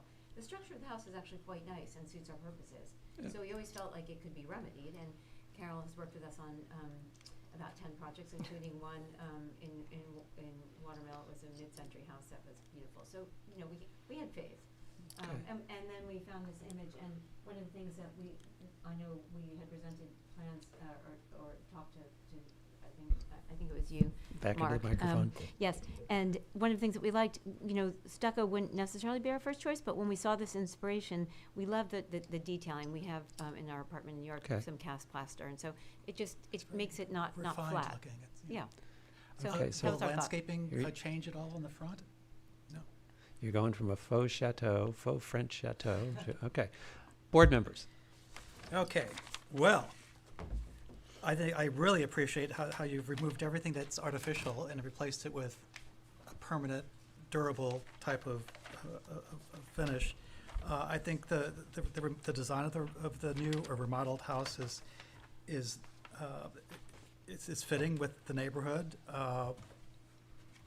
and different enough to make it a really interesting addition to the street. My only question is on the south elevation. Thank you for removing the balcony. I think that was just Yeah. kind of like a ridiculous Oh, little yes. decorative element there. I like how you've aligned the windows. It's much more, just much better design. The only thing that sticks out to me is that Palladian window over I the. know, we hate it, okay, we hate it. We all hate it. We didn't want to put it, but when you're in that family room and you're looking out at the sky, it's a big, you know, gabled ceiling inside. I We mean- just didn't think that, we thought that. I Yeah, know. I get that. We didn't think, we didn't. I am this is not on big on transom windows, but in this case, I think that would be a better choice if that makes up some of the lighting difference. I just think it kind of destroys what you've done here. Well, no, we We all know, agree. we know, and Mimi and I have discussed it Quite often, and we said it's best not to have it, just leave it as the Bank of New French doors with beautiful wood screens, frame screens that open up. But I was just concerned about, they've lived in the house now for a year, and I was concerned that the family would feel like, wow, you know, we've lost light in this room. I mean, it's not worth, you know, I wouldn't be a deal killer for me, but I just think it's, No, I It's we unfortunate. understand, We we have understand. gone back and forth on this. When you're in the room, though, it adds that. Well, I huge understand how the light shine, works. though. It just looks like a design hiccup. yeah. Yeah, You no, know, it is. compared to It the is. beautiful work, I think is what we're hearing Yeah, from John. yeah. And on the, Yeah, Yeah. we said pre-existing construction, unfortunately. the east elevation, the same thing, I think it looks very nice. I like the fact that you've removed the Manderley Tower window. Yeah. It looks much more appropriate. Yeah, thank you. Materials and everything, it look really fine. And I think the best thing is like removing all the fake trim, Oh, the yeah. stonework yeah, around the Yes, yes. exterior of the house. I think it looks really, really nice. I think it's a good job. Oh, thank Except I you. would change the Palladian window. Thank you. I have no objections. I have I have a couple of comments. And these are just comments, they're not deal killers. When you look at your inspiration, see the rhythm of the dormers that you have, because they're even rhythm. I think when in the previous existings of the house, your two dormers to the left and right of the front door actually filled in the negative space between the windows, but they spread it out. When you look at the tightness of those three small dormers on the second floor, I actually think they looked better when they were spread a little farther because it gave the house width.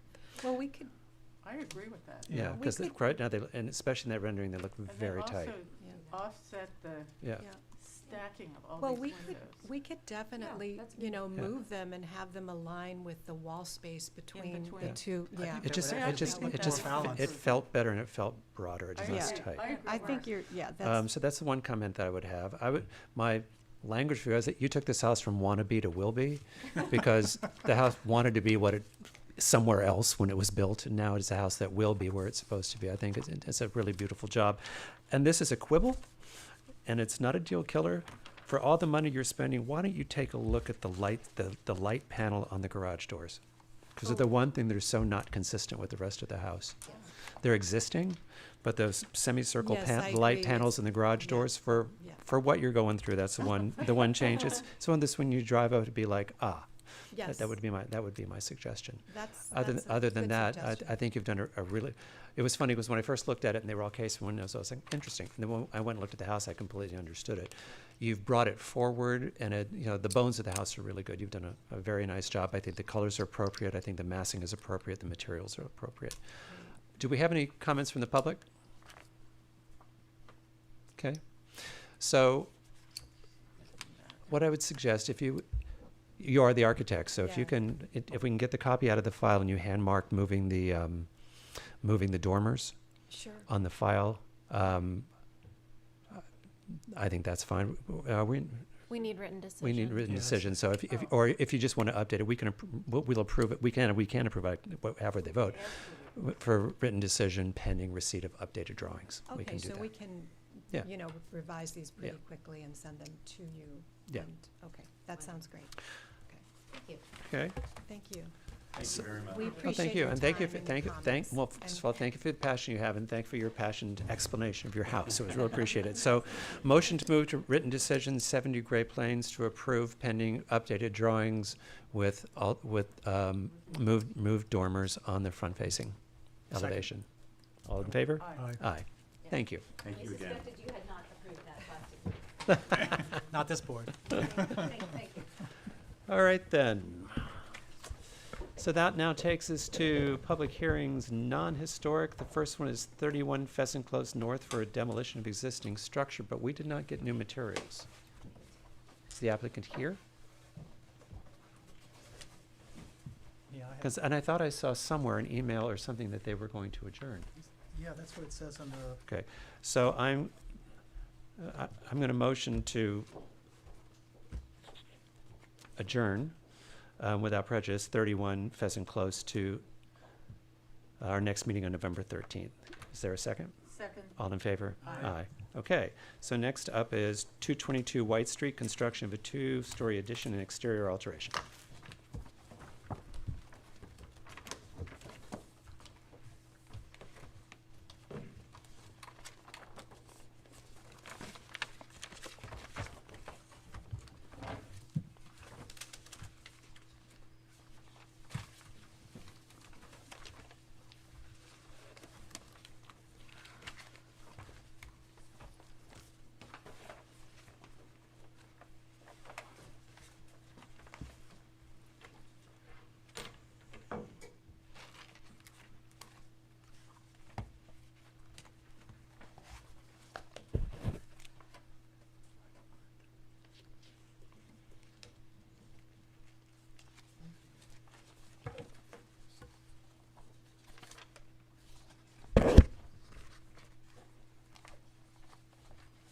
Good evening, board members. My name is Bill Slight, architect from Watermill.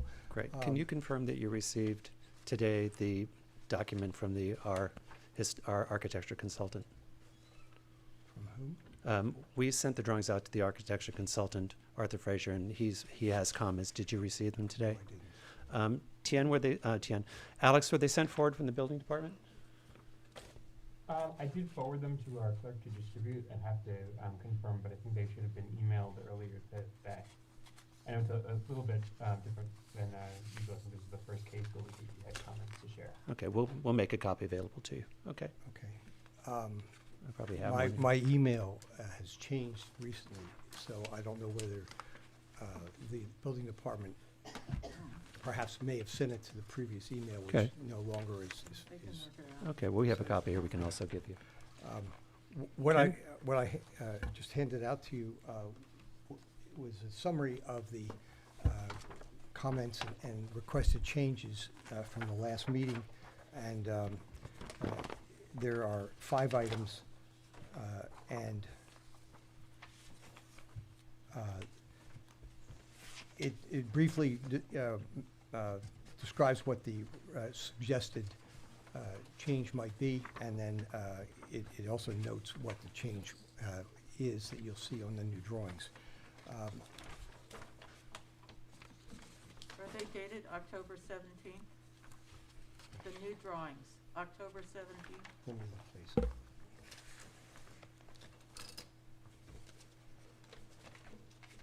October 14th. 14. Oh, okay, yes. Stamped in, 17, okay. Um,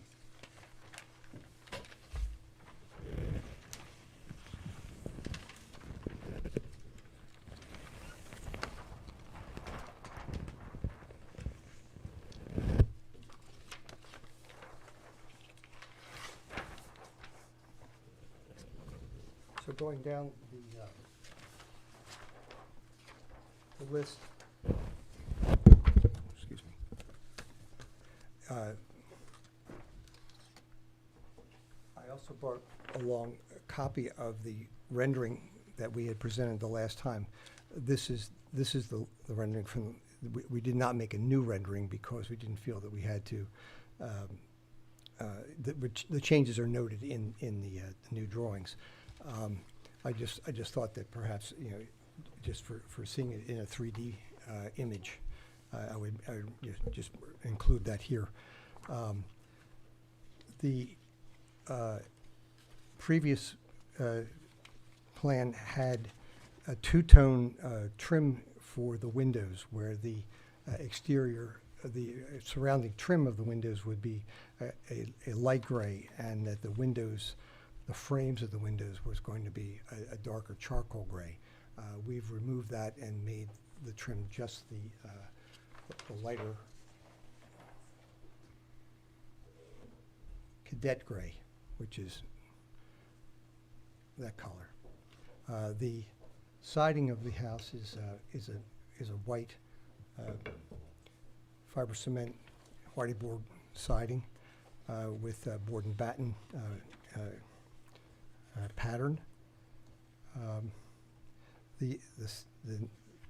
The other objection on the front elevation that we had from the last meeting was the amount of glazing at the front entry. We had three equal panels, the middle panel being a glazed door and two side lights. What we've changed that to in the new iteration is that we've made the door a wider door, a 42-inch wide door, which reduces the size of the two glazed side lights, and we made the entry door a solid wood door. It'll be a mahogany colored door. On the west elevation,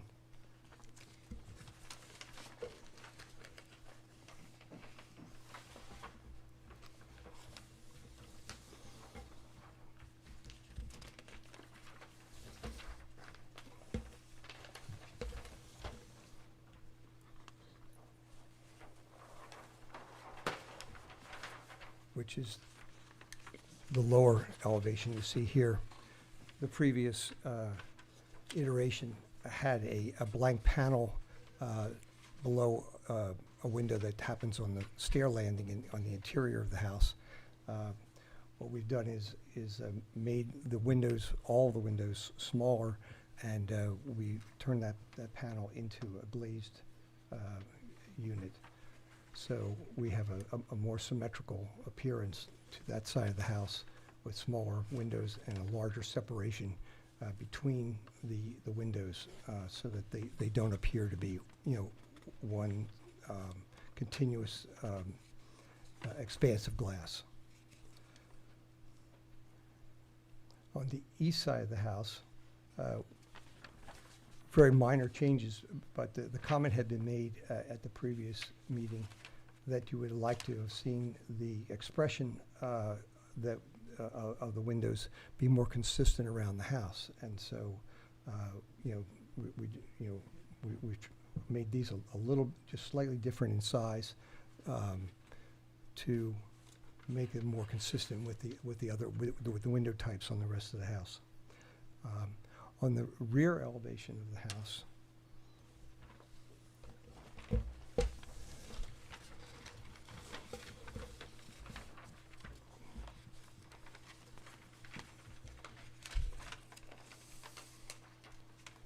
previously we had large stacked windows at the living room and also at the dining area, which over which there on the second story is the principal bedroom. What we've done here is reduced all the sizes of all those windows, increased the amount of separation between the windows from one story to the other. And so, we've made in percentage terms, quite a large reduction in the amount of glazing on the rear elevation of the house. Okay. I think we should do two things. You did not see the comments. No, Okay, I so let didn't. me hand you over a copy here. Those were sent just today? They came in today, actually. Because we got the drawings we only got the drawings on Thursday, so then we had to send them out. So I'll give you these. Make sure I've got the right set.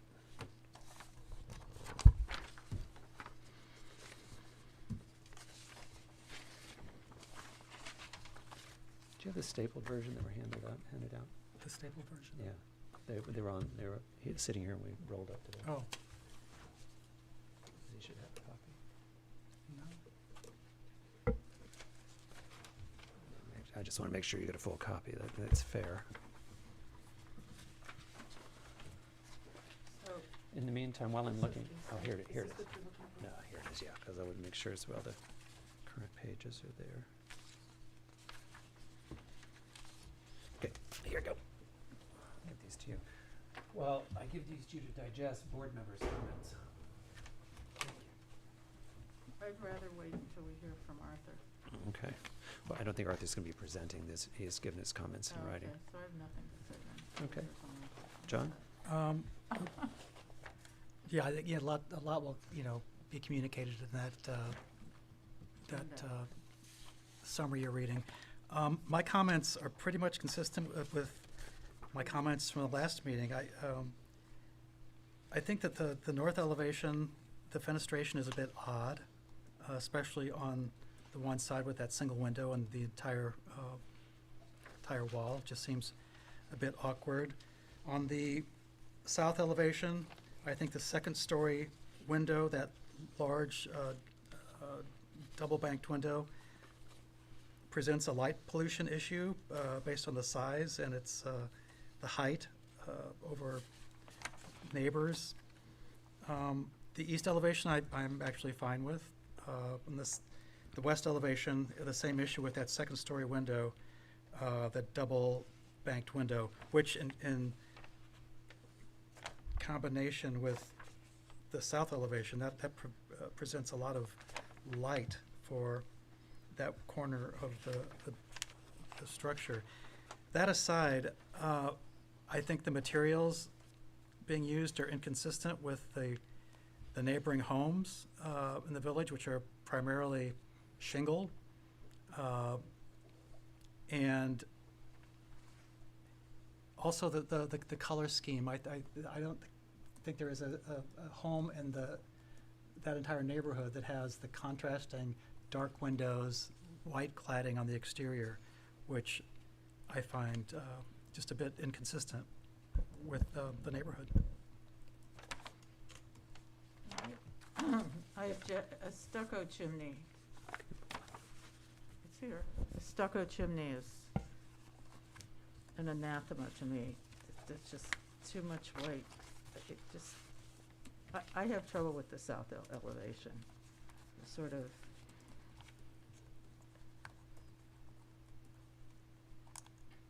look at me kind of facade. And also I think that having the vertical material makes it look taller. It makes it look unnecessarily big, and the size of that big vast part next to the windows that John Gregory doesn't like because they're too big. So that whole part I think is a real problem, plus the stucco chimney.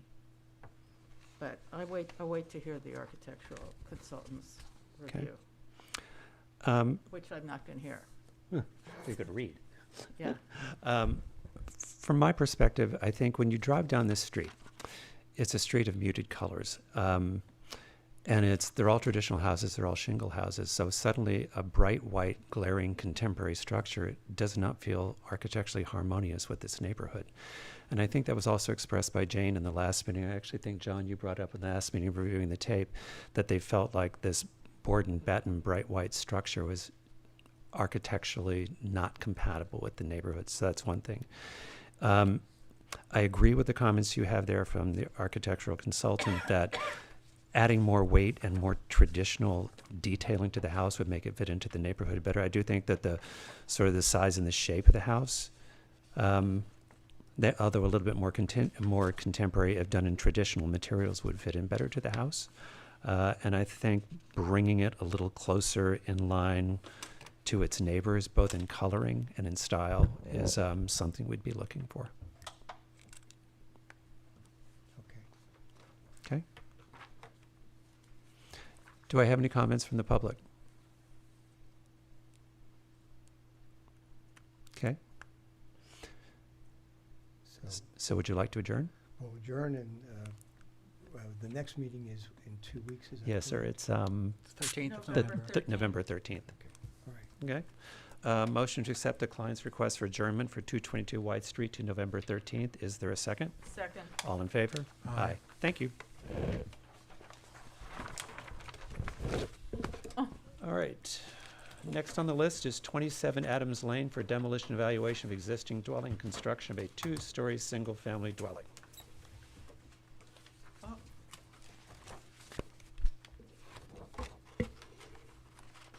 Are they coming in?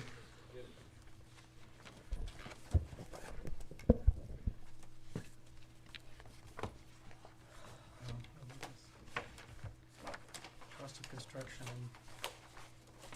What is the cost of construction in 1959? Actually, the house is older than that. The actually house is about maybe as much as 10 years older than I thought it was. My, how things have changed. 1 by 2 by 4s. Are they here? Hello? Good evening, board members. Ryan Kessler, architect. How are you? Well, thank you. That sounds great. Can I get started? You may, sir. Thanks.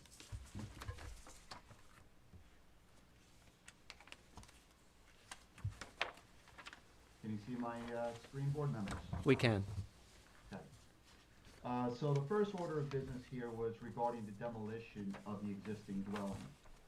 What we did was we filed a FOIL with the village, and it came back that it was built in 1959. And there is no architect of record on this. Nothing on it appears to be of historical significance at all, from the framing and everything in between. You know, I don't really see anything that would constitute it to be historic in any type of nature. There just doesn't seem to be any architecture that's, you know, historic at all, not, you know, just nothing. And I don't want to beat a dead horse here, you know, so. Okay. Just, if I go on to the main house, I'd be. We do it all the time. I have the evaluation, so do you want to just vote on that, or? Yeah. So because we're not in a historic district, what we're voting on is that we would not pursue landmarking. Yep. Okay. So I move that we do not pursue landmarking on, what's my street address? 27 Adams On Lane. 27 Adams Lane. Is there a second? Second. All in favor? Aye. Okay. Excellent. Thank you for doing the homework and going to the building department and getting us the historic information. Oh, it's my pleasure, no problem. Let me share my screen once more, sir. Okay. Okay. Can you see my screen again, board members? Yeah. We can. Okay, great. So the comments were pretty minor last time we were here. The first comment was with regards to this, the fenestration on this area. And I believe the suggestion was to pop 3 windows in here, as opposed to the 2 that we originally had, to make it look a little bit more substantial, along with putting in side lights and matching grills for the windows and things of that nature. Another comment was to add a few windows on the side elevations, which we have done accordingly. Again, we have removed the transoms as per your request, and we have reduced the balcony by about 50% or so. And I like to keep these short and sweet, as you know, so I'll hand it over to you guys. Can you just go through the colors again, please? Sure, it's gonna be white, and then we're gonna have gunmetal gray trim. I'm sorry, gunmetal gray, windows in here as well. Aren't those the dark ones? Yeah, we need color samples on, Okay. Is gunmetal charcoal? yeah, that's darker than. Isn't that the one, but then they have to do the other one? Yeah. Yeah. Likely that will be too You dark. might want to bring an alternative. It's going to read as a White House with black windows is what's going to happen. Yeah, no. Yeah. What Okay. about the balcony? What is it? I can't figure out. You don't actually show. What is your concern with the balcony, ma'am? I'm not big on balconies in neighborhoods that have, unless you have like 3 acres surrounding the house. So, what's that? Is that a balcony you can go out on? Can be Yes, ma'am. used? Yes, ma'am. And that's off the master bedroom? Yes, sir. I have to go and look at the site.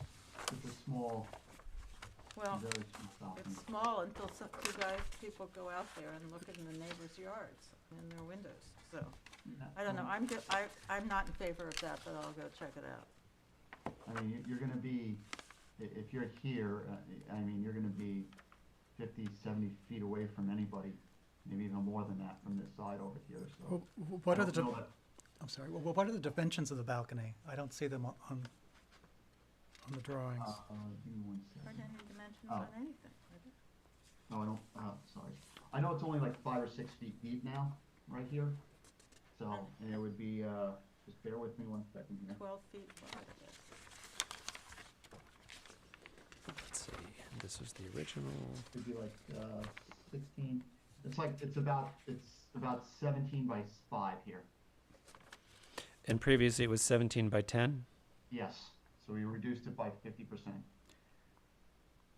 I mean, I agree with Susan. Typically, I'm opposed to balconies on narrow village lots, and this is not an estate lot. And that aside, the balcony, from a design standpoint, it looks odd with the gable, the way it's situated, that it overlaps with the gable. You mean like that, right there? I think what he's referring to is because you've put the corner posts for the railing even to the columns that are below it, but visually they sit outside the roof line. It feels like if you could bring those in and shorten the width of it, it looks like about 17 feet. Feels to me like we brought it to about 12, and those sat inside the exterior of the roof line. I think that's what's making it look, not design term, wonky. Yeah, I mean, if those posts were inset closer, but like between the door and the roof line, that might be acceptable. And do you have any? And the other thing that's not showing on here is, do you have plan for surface-mounted fixtures on this?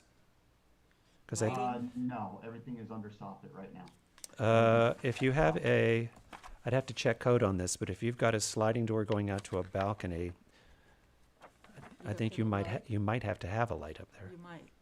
Because there's not a soffit to put a light to light the balcony, but I'm not sure on that. But you may need to Which presents another check. problem from a Yeah. light pollution standpoint. Yeah. Which means, well, we have this built-out gable end here, and we could pop a couple lights in right there. That's not a big deal. It's done all the time, and we would certainly keep it in context. We don't want to light up the entire, house. That's certainly not acceptable, but popping a few lights up there would not be a big issue at all. Well, it might be for the neighbor. Yeah, I just think that the balcony is questionable. It's a problem. And on the front elevation, the north elevation, the space on both sides of the doors seems a bit odd. Why? I mean, usually you see a light fixture, something there to break up the space, but in this case, it's all Or a down window, lighting. So yeah. I don't know what could be done to remedy that, but it seems like a lot of wall space on both sides of the door. And is that just? No, it's a big old blank space. Let's see, hang on. Okay. You could actually put, on the right-hand side from that front door is the landing, the turn landing for the stairwell up about 3 feet, right? Yes, sir. And on the left is just a blank wall. Yeah, you could pop a couple small windows in Yeah, there. I think it would be something to nicer. break up that massing, I think, would probably make it feel more in keeping with sort of the architectural language of Southampton. And on the rear elevation, there's pretty much, on the first floor, there are a lot of windows. Is that a problem for any of you here? For me, I don't see that as a problem. I don't think it's an excessive amount of windows because most of them are on the first floor. And they're not I just corners? think, And the placement, yeah. I just think the, Well, that's for sure. the but wide think balcony it's is too weird. wide. Yeah. But Okay. the window to wall ratio in the back doesn't bother me. Pretty Looks much. pretty good. The only thing I think you're hearing consistently is this idea that you're trying to build a white house with windows that read black. We're not gonna. Is not landing well. It won't fly. And there's just this design tick right now to build white farmhouses with black windows, and now to have a not quite farmhouse in white with windows reading black feels a little inconsistent, and not harmonious with that particular neighborhood. So if you could think about your color scheme on that, it feels like you're going to get a And better what is it- reception from the board. What is the wall material? What is the outside of the house? Are these Uh, painted cedar. Burrell shingle or are these wood What shingle? is that? Painted white. Shingle. What? Shingles painted white? Shingles painted white with dark windows. Yeah, no. Yeah. It really, if you drive around, you'll see why. Yeah. Do I have any comments from the public?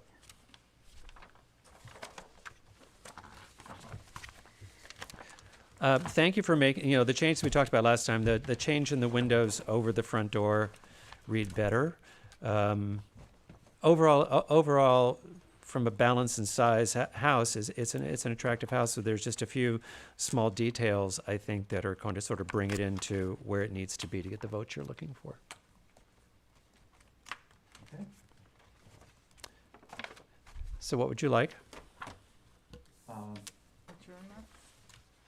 Would you like us to adjourn to the 13th? Yeah, I guess we should have to adjourn this because you guys aren't gonna like the fundamental credits. There really don't have a choice here. All right. Well, the good news is we've decided we're not going to landmark your existing house. Oh, that's nice. That's Okay. a win. Yeah, okay. Motion to accept the applicant's request for an adjournment till November 13th for 27 Adams Lanes. Is there a second? Second. All in favor? Aye. Okay, thank you. Okay, those, just real quick, I'm so sorry. That's good. Apologize. So just, those were just the only two, just the balcony and those couple windows in the color, that's, And the color, yes. other than that, you like the architecture, right? Those are the comments. Okay, have a terrific night, board members. Thank you. All right. That brings us to South Roscoe. the next page. That brings us to 52 South Roscoe Drive. You're converting existing screened in porch to living space. And do you have affidavits? Are they in order? We took jurisdiction We last took time. just jurisdiction on this because, Yeah. that's right, it wasn't an incomplete file situation. Okay, please get close to the mic and introduce yourself. This is Theo Liu. I'm the architect for 52 South Roscoe.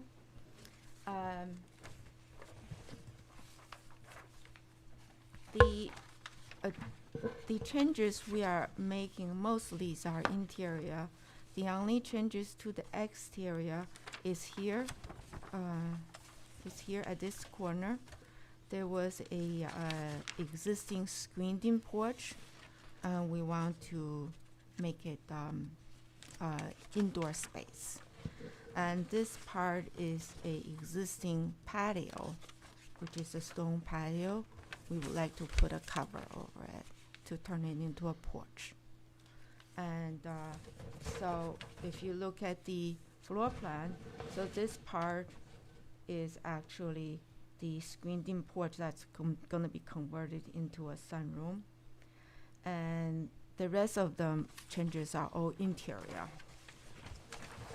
If you look at the elevation, this is the rear elevation existing, and you can see the big screens.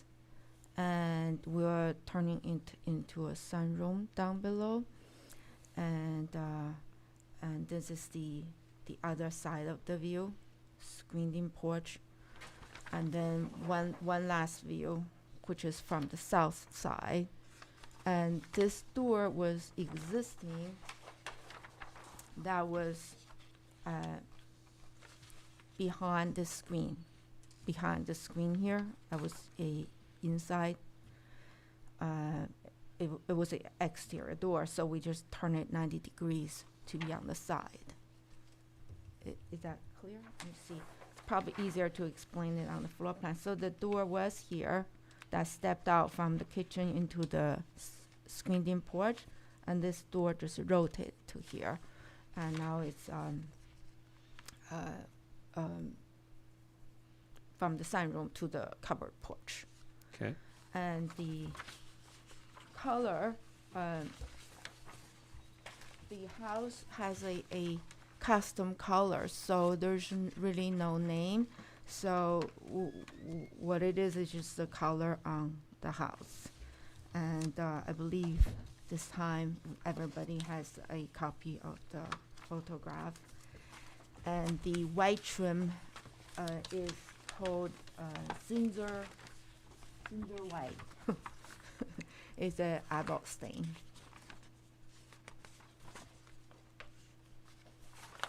The wood roof stays for the existing portion of it, and the porch we will want a very light gray metal roof because the pitch is very shallow.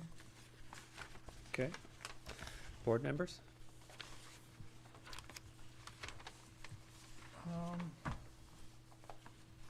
Overall, is there any lighting, exterior lighting that's changing, or?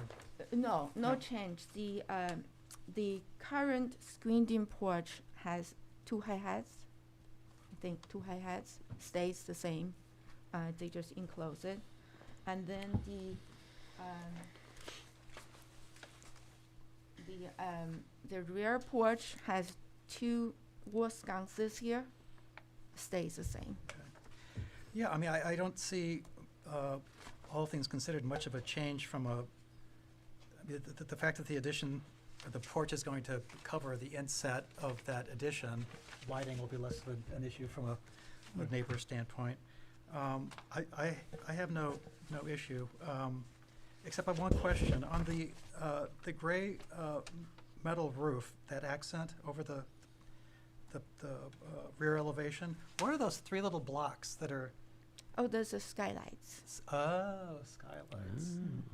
I'm not usually a big lover of skylights,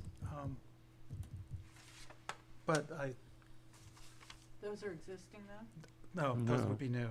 Oh, no, But it's in the rear of the house. Still- Really, you can't see them. I won't approve that. I think it's a mistake.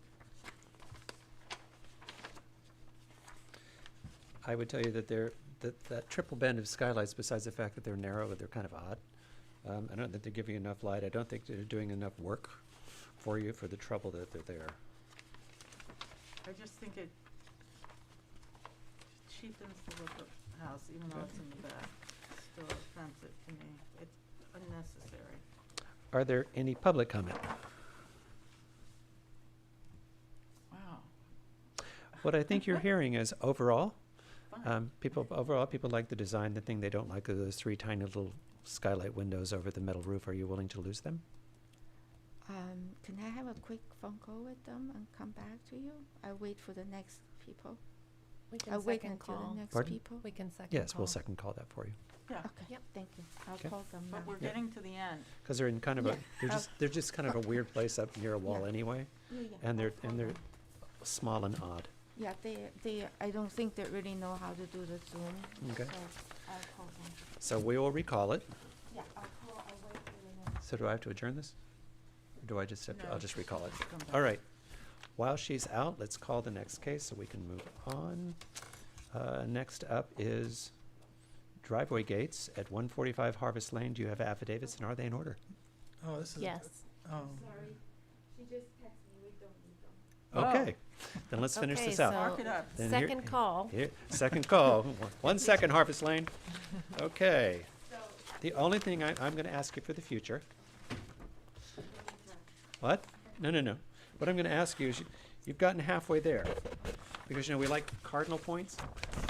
Right now I have a north elevation, and I have a rear elevation and a front elevation. So you've called your sides out, but not the front and the back. So if you could always give us cardinal points, that's fine.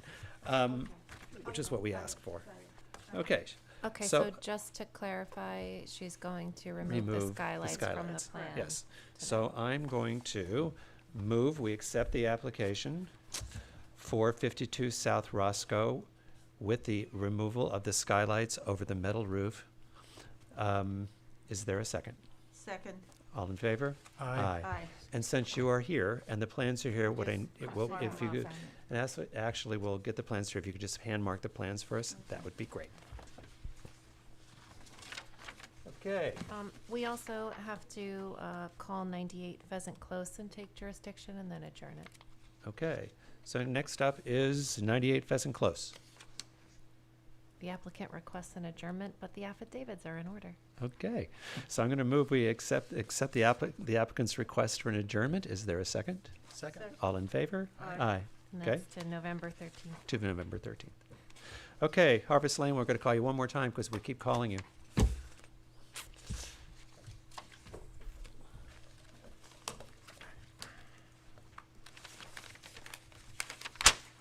Good evening. Brian Glasser, architect, representing 145 Harvest Lane LLC. To get started, I think we have a demolition permit that we're requesting as well. We did a little history. I guess you probably have the report, but the house, just to give you a little background, was built in 1982. It's currently a single-family, single-story structure. Asphalt roof, vinyl siding, aluminum gutters, wood frame construction. I don't believe there's any historical value to this home. Just want to confirm that before we move on. Okay. I'm sure someone values it somewhere. Yeah. Yes. I don't have a demo evaluation form on this. Do we? We can have that ready for the chairman if the board feels prepared to vote on it. They would just reflect whatever vote the board takes now. Okay, we should have, but we don't have it, but we can vote to not landmark it. Okay. I'm going to make a motion that the board not pursue landmark status for 145 Harvest Lane. Is there a second? Second. All in favor? Aye.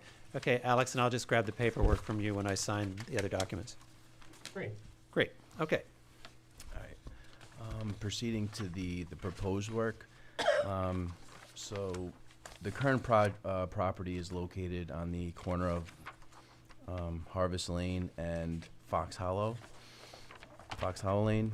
And what we're proposing is a two-story single-family residence with a in-ground pool and a pergola structure. The current lot is just under a half acre. And what my client was looking for me to design was a traditional shingle style home, which the architecture is basically gabled roof lines. And to get in, we have gabled roof lines sprawling down to the lower level to break down the massing of a two-story house. The materials that we chose, starting at the roof, working our way down, we're running with a red cedar perfection shingle with a 5-inch exposure. The siding is also going to be a red cedar shingle with a 5.5-inch exposure, which is pretty typical for most of the homes that you would see in the village. We have a single brick chimney, which is a Danish blend, which is like a off red color. All the flashings, whether it's around the chimney or any exposed around the windows, would end up being just a typical copper look that would patina as it ages. Moving on to the windows, we're going with a weather shield product, which is an aluminum clad. It's the signature model, and it's going to be just their standard white color. The trim and casings and columns are going to be a painted off white, along with the railings, gutters and leaders. are just gonna be a half round, half round gutter, round leader, which would be a white aluminum product. As you can see over here, the front door, we were gonna go with a mahogany front door, so with a natural stain and white. The side lights are a white, glass, like a 2/3 panel with a solid on the bottom, glass on the top, and painted white surround. The columns that we chose for the front and the back, throughout the house are gonna be a 10-inch round Doric tapered column. Moving forward to just the hardscape. It's a little light here, but all the hardscape around, whether it's the patios in the back or the walk in the front, would be a bluestone product and a traditional pea gravel driveway.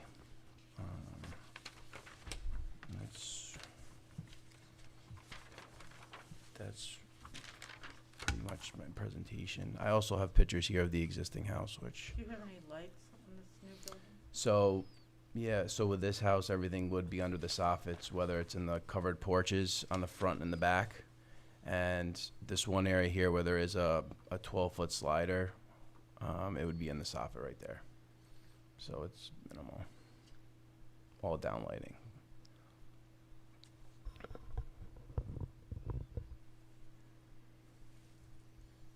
Okay. Board members. I like it. In the mic. I like it. I think it's a cute little house. Yeah, I think I really think the design is nice. It's, the Yeah. materials are in keeping with, what's typically in the neighborhood. The curved walls seem to be one of your hallmarks, lately, so that. But in this case, I know they're it- subtle. No, I like it. I Yeah. think it looks, it's distinctive. My only question, it's like, what's the point of the balcony? I mean, in this case, it's like, it's small. It's like, what? 30 square feet. And it is recessed within the. Yeah, but what purpose does it serve?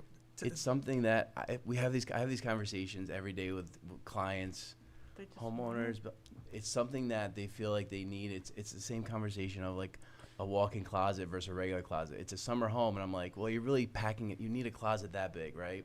It's like, I feel like I need a walk-in closet just because everything has a walk-in closet. So every conversation is we can't have a 20 by 20 porch that people can look out. So I absorb what you've said over the past, 10 jobs or however many projects I've done. And I think I kind of recessed it in to give them a little covered terrace area. And at the same time, privacy for the neighbors. So that's how I mean, from that standpoint, I commend you. They just want It's to on- go outside. yeah, Well, it's a they- cigarette they porch. won't Or just know open the till it's door. finished. It's a Yeah. smoking porch. Yeah. I think it, A smoking porch. aside Smoking from. porch. Oh, But you these might days, be it's a right. vaping porch. But you know, I mean, not yeah, cigarettes. you're probably right. Not But for I could cigarettes. see why you'd want to go, Like, don't wake No. the kids. like Go in a out on the balcony. hotel, you know how you want to go out on the little junky I just think balcony it they give you, disrupts the but you design feel of the like back, the you're out back of the there. house. I think that's okay. I think you did a very nice job. Can I finish now? Okay. It's not that it's not okay from the balcony standpoint. I think it disrupts the design of the second story, the rear facade. Mm-hmm. I was like, for me, it was an extension of in the back. It was in the front. We had the curves coming in, Yeah, and I used the similar elements, so the flow of it, and yeah, just to have a door open, and that's Yeah, kind of it's okay. yeah. It's not a deal breaker for me. I just think it's, I'm going to challenge you for the next house to not bring us a double gable house with curved windows. But my only thing that I'd like to just ask you to think about for a second, and it's not a deal breaker, but the front porch seems the roof line and the double columns and the heaviness of the front porch don't seem consistent to me to the simplicity of the rest of the overall design. I just wonder, when I look at the way that you've hipped some of the other turnbacks to some of the roofs and some of the other details a little more sophisticated, this looks a little almost farmhouse compared to what you've got going on in the rest of the house, and it sort of takes away to me a little bit from framing the front door. Really, I like that part of it. The one thing I will say is I did try, as you can see the hip towards the Fox Hollow. Yep. I was gonna attempt to bring in a hip there to soften that edge, which maybe it's possible to, I could attempt that with like bigger, maybe, see, the thing is I'd have to have a bigger overhang, so, and a hip roof kind of dying into the corner of the two gables. Maybe that would be something that I think that would accomplish, and it would kind of mimic the hip that, starts the apron that runs around the, what side is that? That is the east side of the property, so it kind of wraps around. I think that might be a good option, actually. That would be my only comment. Is it all right if how could I mean, I got to talk to the client. I could either leave it as is, or it's something I would entertain changing, but. Well, I don't object to it. Yeah. Because I kind of I felt like it had some balance, that it had kind of a little drama, but then it had some no-nonsense parts, which I liked. And I liked the front door. Kind of a little more elegant. It highlighted the entry by defining like that. Well, I didn't look at it that way. I just Yeah. thought that it's not all the same Right. to me. But that you had, that the door itself was Mhm.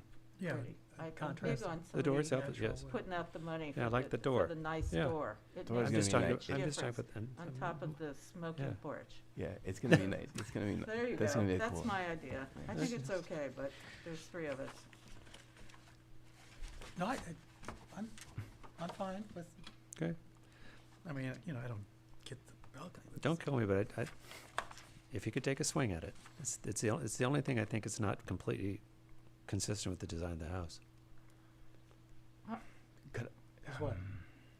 The overhang I'm of the okay. front For door. me, I'd have to speak to my client about it, and if it's something that I can convince them one way or the other, is it like can we get an approval, or how does it work at this point? Because I know they're excited about the approval, and said I don't know if it always happens, but I would like to obviously move on. But to me, I would even entertain it on my own just to see what it looks like, and if it works, it works. But if not, then I would just kind of go back to where it's at, I'm going to ask you to take a swing at it.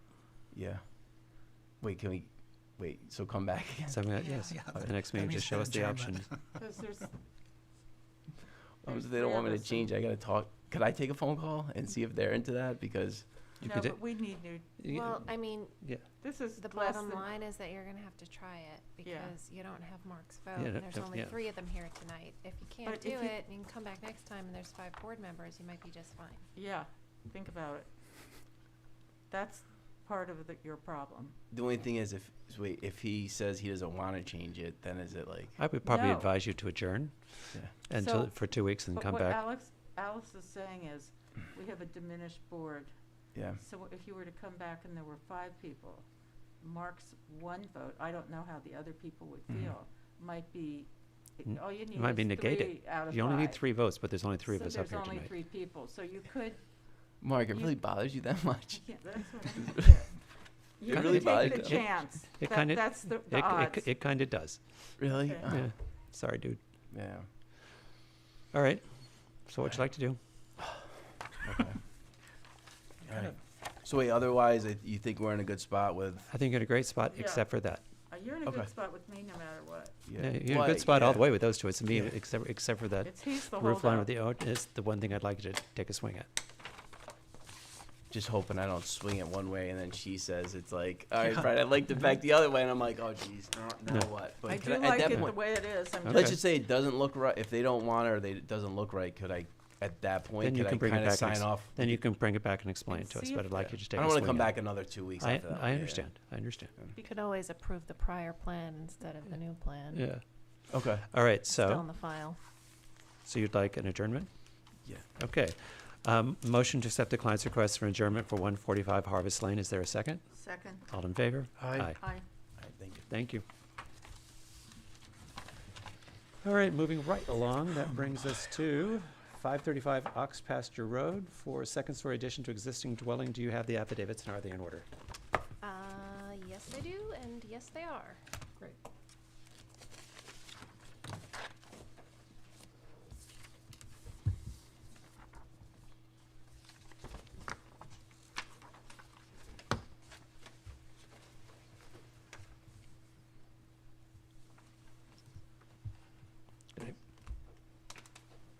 Are they coming in? Hello? Yes, hello, good evening. Anthony Vermandois, 68 Union Street, Sag Harbor. I am the architect representing 535 Ox Pasture Road. I'd like to go into screen sharing. Okay, please. Alrighty. And I'm gonna open up photos of the house. So the house is on a corner lot in Ox Pasture and Lee Avenue. What I'm showing you here, the front, what I would call the front facade, which is facing Ox Pasture Road. You'll see it's basically a two-story hip roof with two one-story wings on either side, also with hip roofs. The wing on the left side here, behind this tree, is the garage, and the wing on the right side contains 3 small bedrooms and a sitting room. So I'm going to go to the rear elevation. So this is the rear elevation. What you can see here are those 2 wings that I just mentioned, the 2 one-story wings with that small sitting room on the left side here, and on the right side, directly behind the garage, is a tiny little maid's room with a tiny little bathroom. And then the center block of the house here, you can see there's this rather bizarre roof line in the back. There is a very underutilized second-story deck here with multiple doors coming out from the master bedroom, and a very tiny little kind of sitting room here. You'll also see the door to nowhere here, which is in the master bathroom. And this big underutilized deck also leaks into the kitchen, which is directly below. So that is, those are the photographs of the existing conditions. I'm going to briefly stop share here and go into drawings.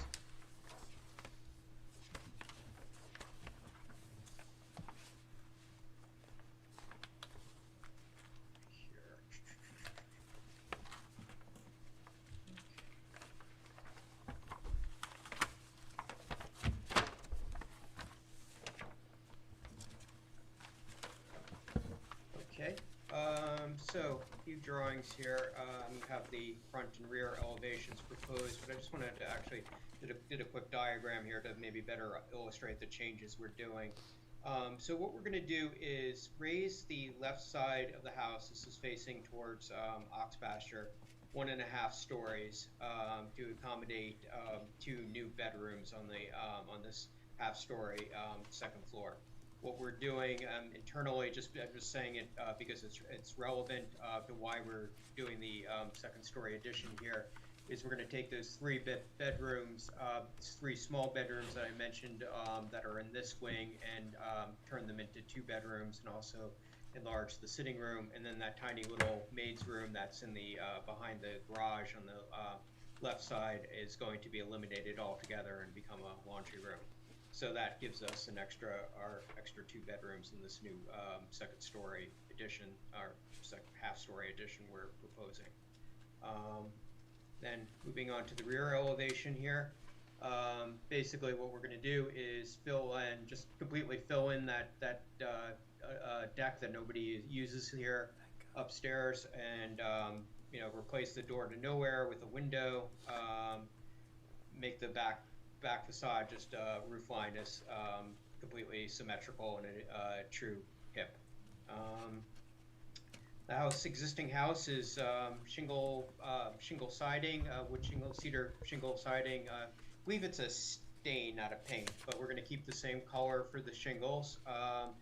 Currently, the upper roof is cedar shingles, with the 2 lower roofs are asphalt. Asphalt roofs are going to replace, obviously, one roof on the right hand in this drawing is new, so that'll also be cedar shingles, and we'll reshingle the lower roof on the left with cedar shingles as well. So and, all of the roof is going to be cedar shingles? Yes. Correct. Okay. Yeah, you lost me. You lost me at about the 3rd one. Okay, thank you. Okay, and so that's basically it. Okay, board members? I think it's It's fine. I think the rear elevation, it's a a vast improvement to what exists currently, so I see no issue. Losing the balcony to nowhere is a really good idea. Yeah, I think two things that I think that from previous experiences with this board that you will like. One is we're getting rid of a very large balcony, and two, I think because that balcony has multiple doors going out of it, we're going to be getting rid of, I think, either 4 or 5 exterior lights. Music to my ears. Okay. Susan? I think it's okay. Okay. Do we have any comments from the public? Very vocal public tonight. Very I must vocal public. say. I think we Really frightened them all off by something. starting Public late. has been Not very one silent comment. All right. So I'm going to move a motion to accept the application for 535 Ox Pasture Road for a second-story addition to existing dwelling. Is there a second? Second. All in favor? Aye. Thank you. Great, thank you. Okay, that takes us over to Driveway Gates Historic, 32 Ox Pasture Road for a driveway gate. Do you have affidavits, and are they in order? Yes. Yeah?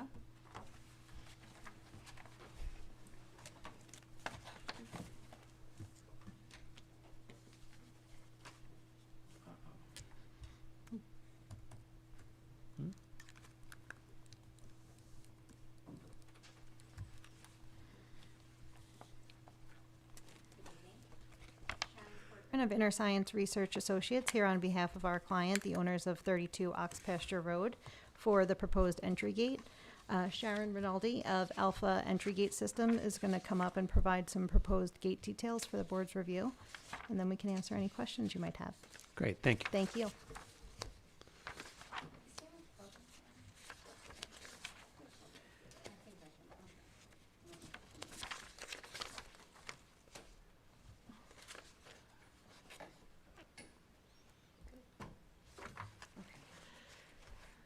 I'm Sharon from Alpha Entry Gate Systems.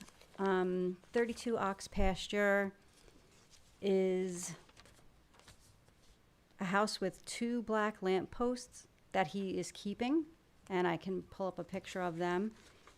We suggested just a black estate Why gate. don't you go ahead and pull the Yeah, pictures let up me so the pull up public can look pictures. at this with us? That way it makes sense to you.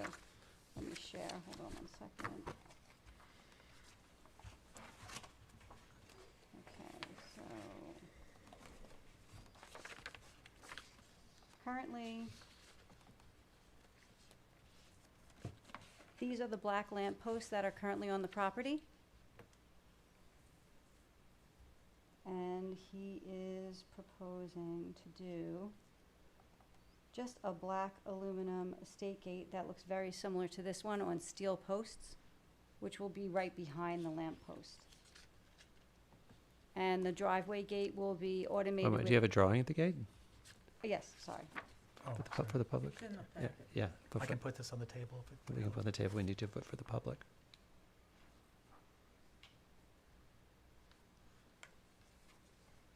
Hold on one sec.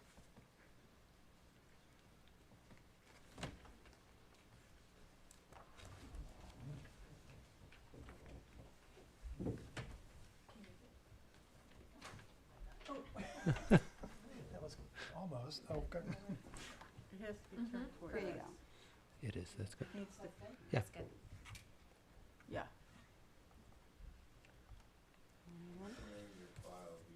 Sorry. Sage, if you just grab the table, it's on the It's table. on the table. Okay.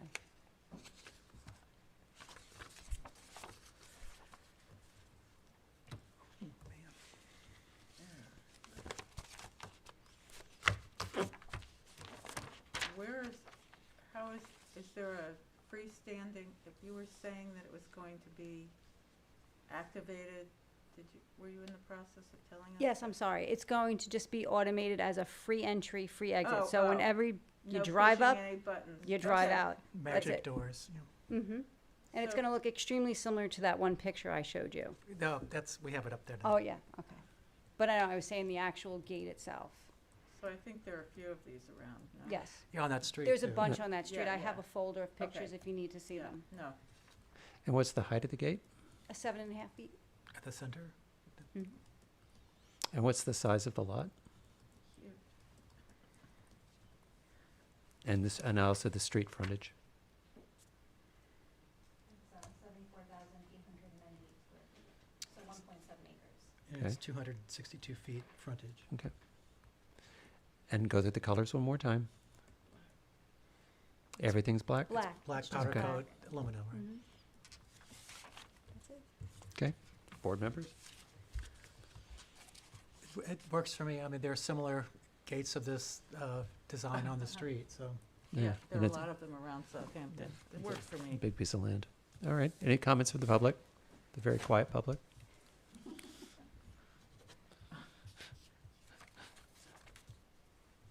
Okay, so, hang on. Motion to accept, or Written move decision. to written decision, the application for 32 Ox Pasture Road. Is there a second? Second. All in favor? Aye. Thank you. Okay, one more new matter, which is 431 Little Plains Road for a driveway gate. Good evening.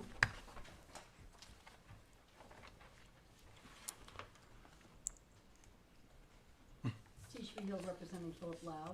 Okay. You have the drawings in there that are for the gate. This is, also, I think, a photo of the existing gate as it is. The problem is the gate is now deteriorated in the last 30 years, so we have to replace it. And unfortunately, we've had to do this to keep the deer out.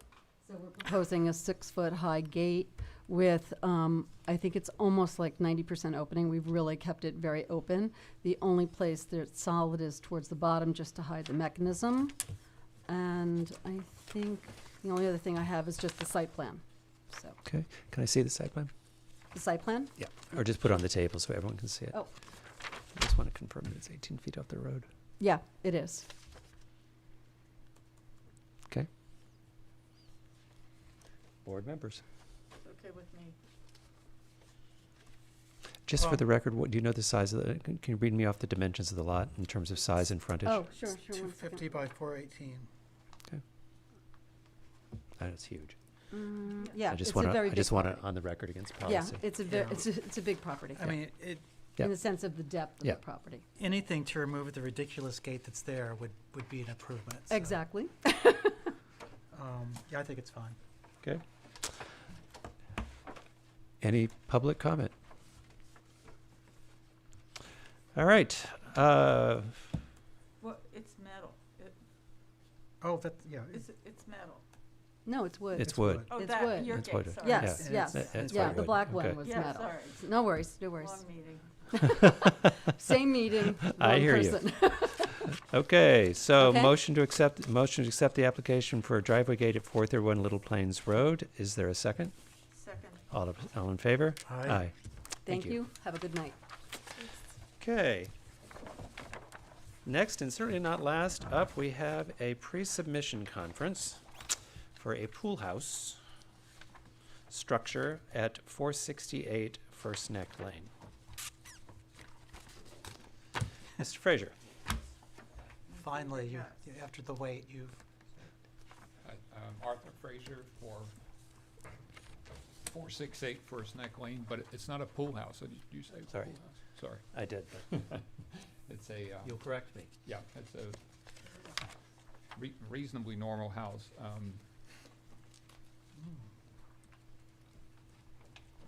That is bought by the neighbor, by the owner who owns a neighboring property known as Mocamonto at 472 First Neck Lane. So it began as a modern barn, but then we were able to, get to a house that's in effect based upon Mocamonto, so the finishes are all the same as the existing home. So it's a guest house that's an adjunct to the main house, and it has, basically the same colors and the same features and details. So what I did is I went in a little cover sheet. My process was to go through the elements of Mocamonto and try to combine them into this new house that's I don't have any survey or anything showing the proximity of this house to, or this structure to the main house. Yeah, this, I did not either, actually. I have that in my packet. this shows, this one in the center shows it. So this black outline is the new house, the new property. This is the That's- existing 472 First Neck, so it's tucked back in this corner. And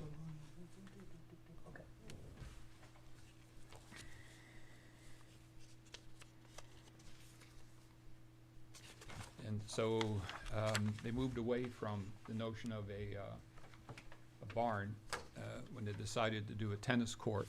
So now this new house is sort of a combination of guest house, tennis Tennis courthouse. house. I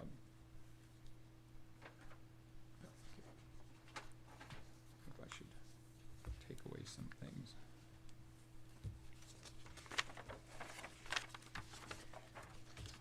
So these are the principal elevations. I don't know what to take away.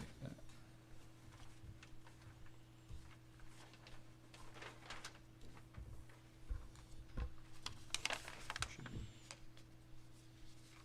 So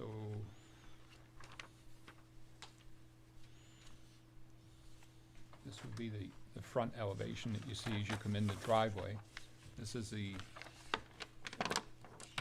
tennis court elevation, which is facing the court, and this is facing the lake.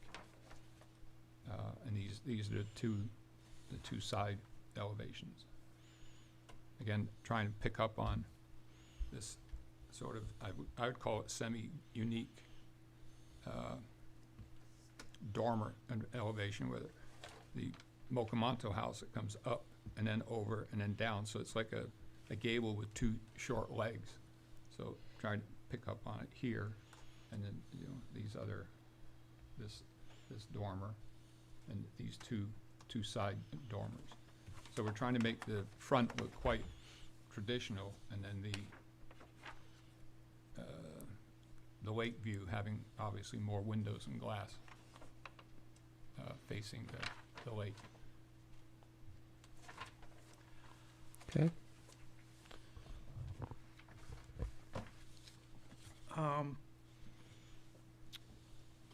It would be helpful to see an overview of the entire neighborhood, so you can determine how this structure sits with the neighboring properties.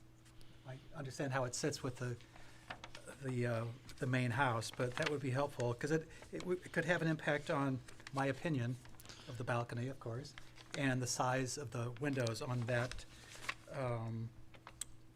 south elevation. Other than that, my biggest issue is with the east elevation. It's just a wall of windows, literally. It's Facing the lake. I actually brought it in the middle. That was originally wider. Yeah. I assumed that was going to be the issue, so I brought this sort of alternate elevation with me, which shows the windows being brought in to. Oh, I like that a lot Yeah, better. I actually like this elevation I like better. that better. And these smaller, because these are ostensibly small skylights into the open space. Oh, that living makes room. such a big difference. Yeah, the whole building looks better. Yeah, The I side think of so the too. building. Yeah, the design, I think, is really interesting. The windows, the Mocamonto is a yeah. pretty interesting structure, Yeah, wouldn't you it say, is. Arthur? So, Actually- it's sort of nice to keep working with it in that way. well, and changing this helps unify the design. From Yeah. the front and the back Yeah. too, Yeah. yeah. One of the reasons I suggested a pre-conference is because this is such an important project, and everything Mocamonto has been talked about for a long time. So I think understanding it all ahead of time is smart. But it, I think the change that you're suggesting good. is really good. It makes a huge difference. I just knew that the big windows was going to be a problem.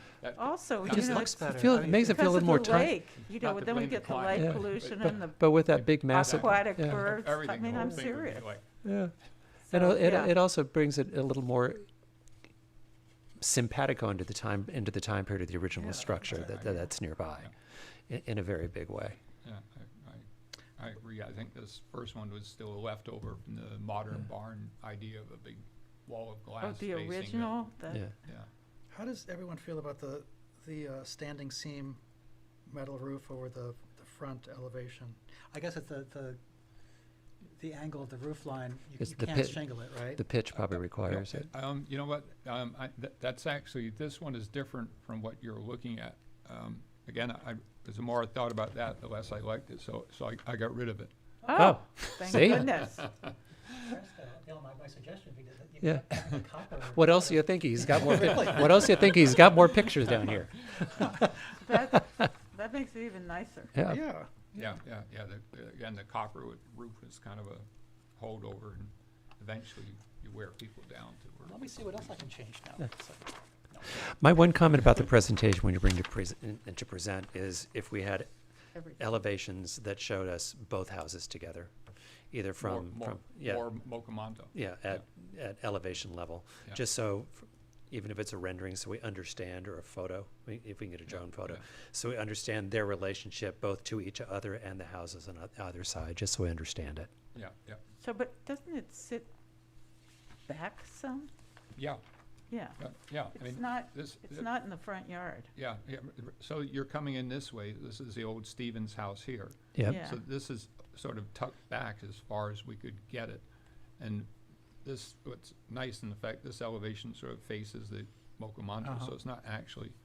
Yeah, It's not going out. technically Not what you think. facing the lake, yeah. Lake, yeah. Because the Mocamonto is like, the house, it's on like a little promenade, it goes out, it doesn't have such a big yard in the front, the whole thing, I was shocked by that. Yeah. Right, it's- but it's we're especially once talking you take about away the side and Sure. behind, Right, which is we're- really we're- not on that. We're Right, behind but it. if you can bring that, but Yeah. it's not what it sounds like, is what I No. think. But I just still think people Should will go want to over see the there, too, 'cause relationship. It makes a huge difference to see Yeah.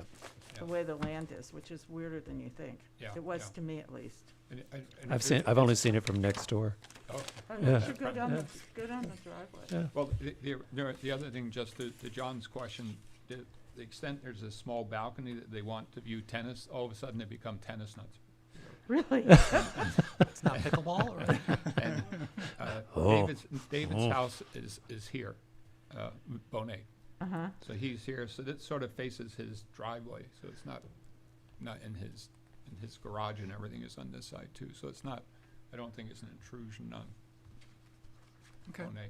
It's a small balcony Yeah. and that size of a property. It's Okay. in theory to watch tennis for a few minutes, I guess. while- Amazing. Uh-huh. Do you guys have any other comments? Nope. All right. Well, I think Well, it's good you You- came in early. that's good, and the alternate, you've gotten a lot of positive response to your You alternates were there. very prepared. All right, so I think you're actually on docket to present on November 13th officially, right? Okay. So if you make any changes or any updates for the full set, they have to be here It's like the Tuesday prior, which is, I believe, the 7th. Yeah, this business is like writing books. At some point, you just have to, Yep. knock somebody in the head and say, stop. All right, so Thank you for staying late. I Oh. know this was a long No. meeting, and I Oh, this was appreciate it. short. Listen, that's bad. Okay, I'm going to go with a motion to adjourn the October 23rd meeting of the Southampton Village ARB. Is there a second? Second? All in favor? Aye. Aye. You have a gavel now.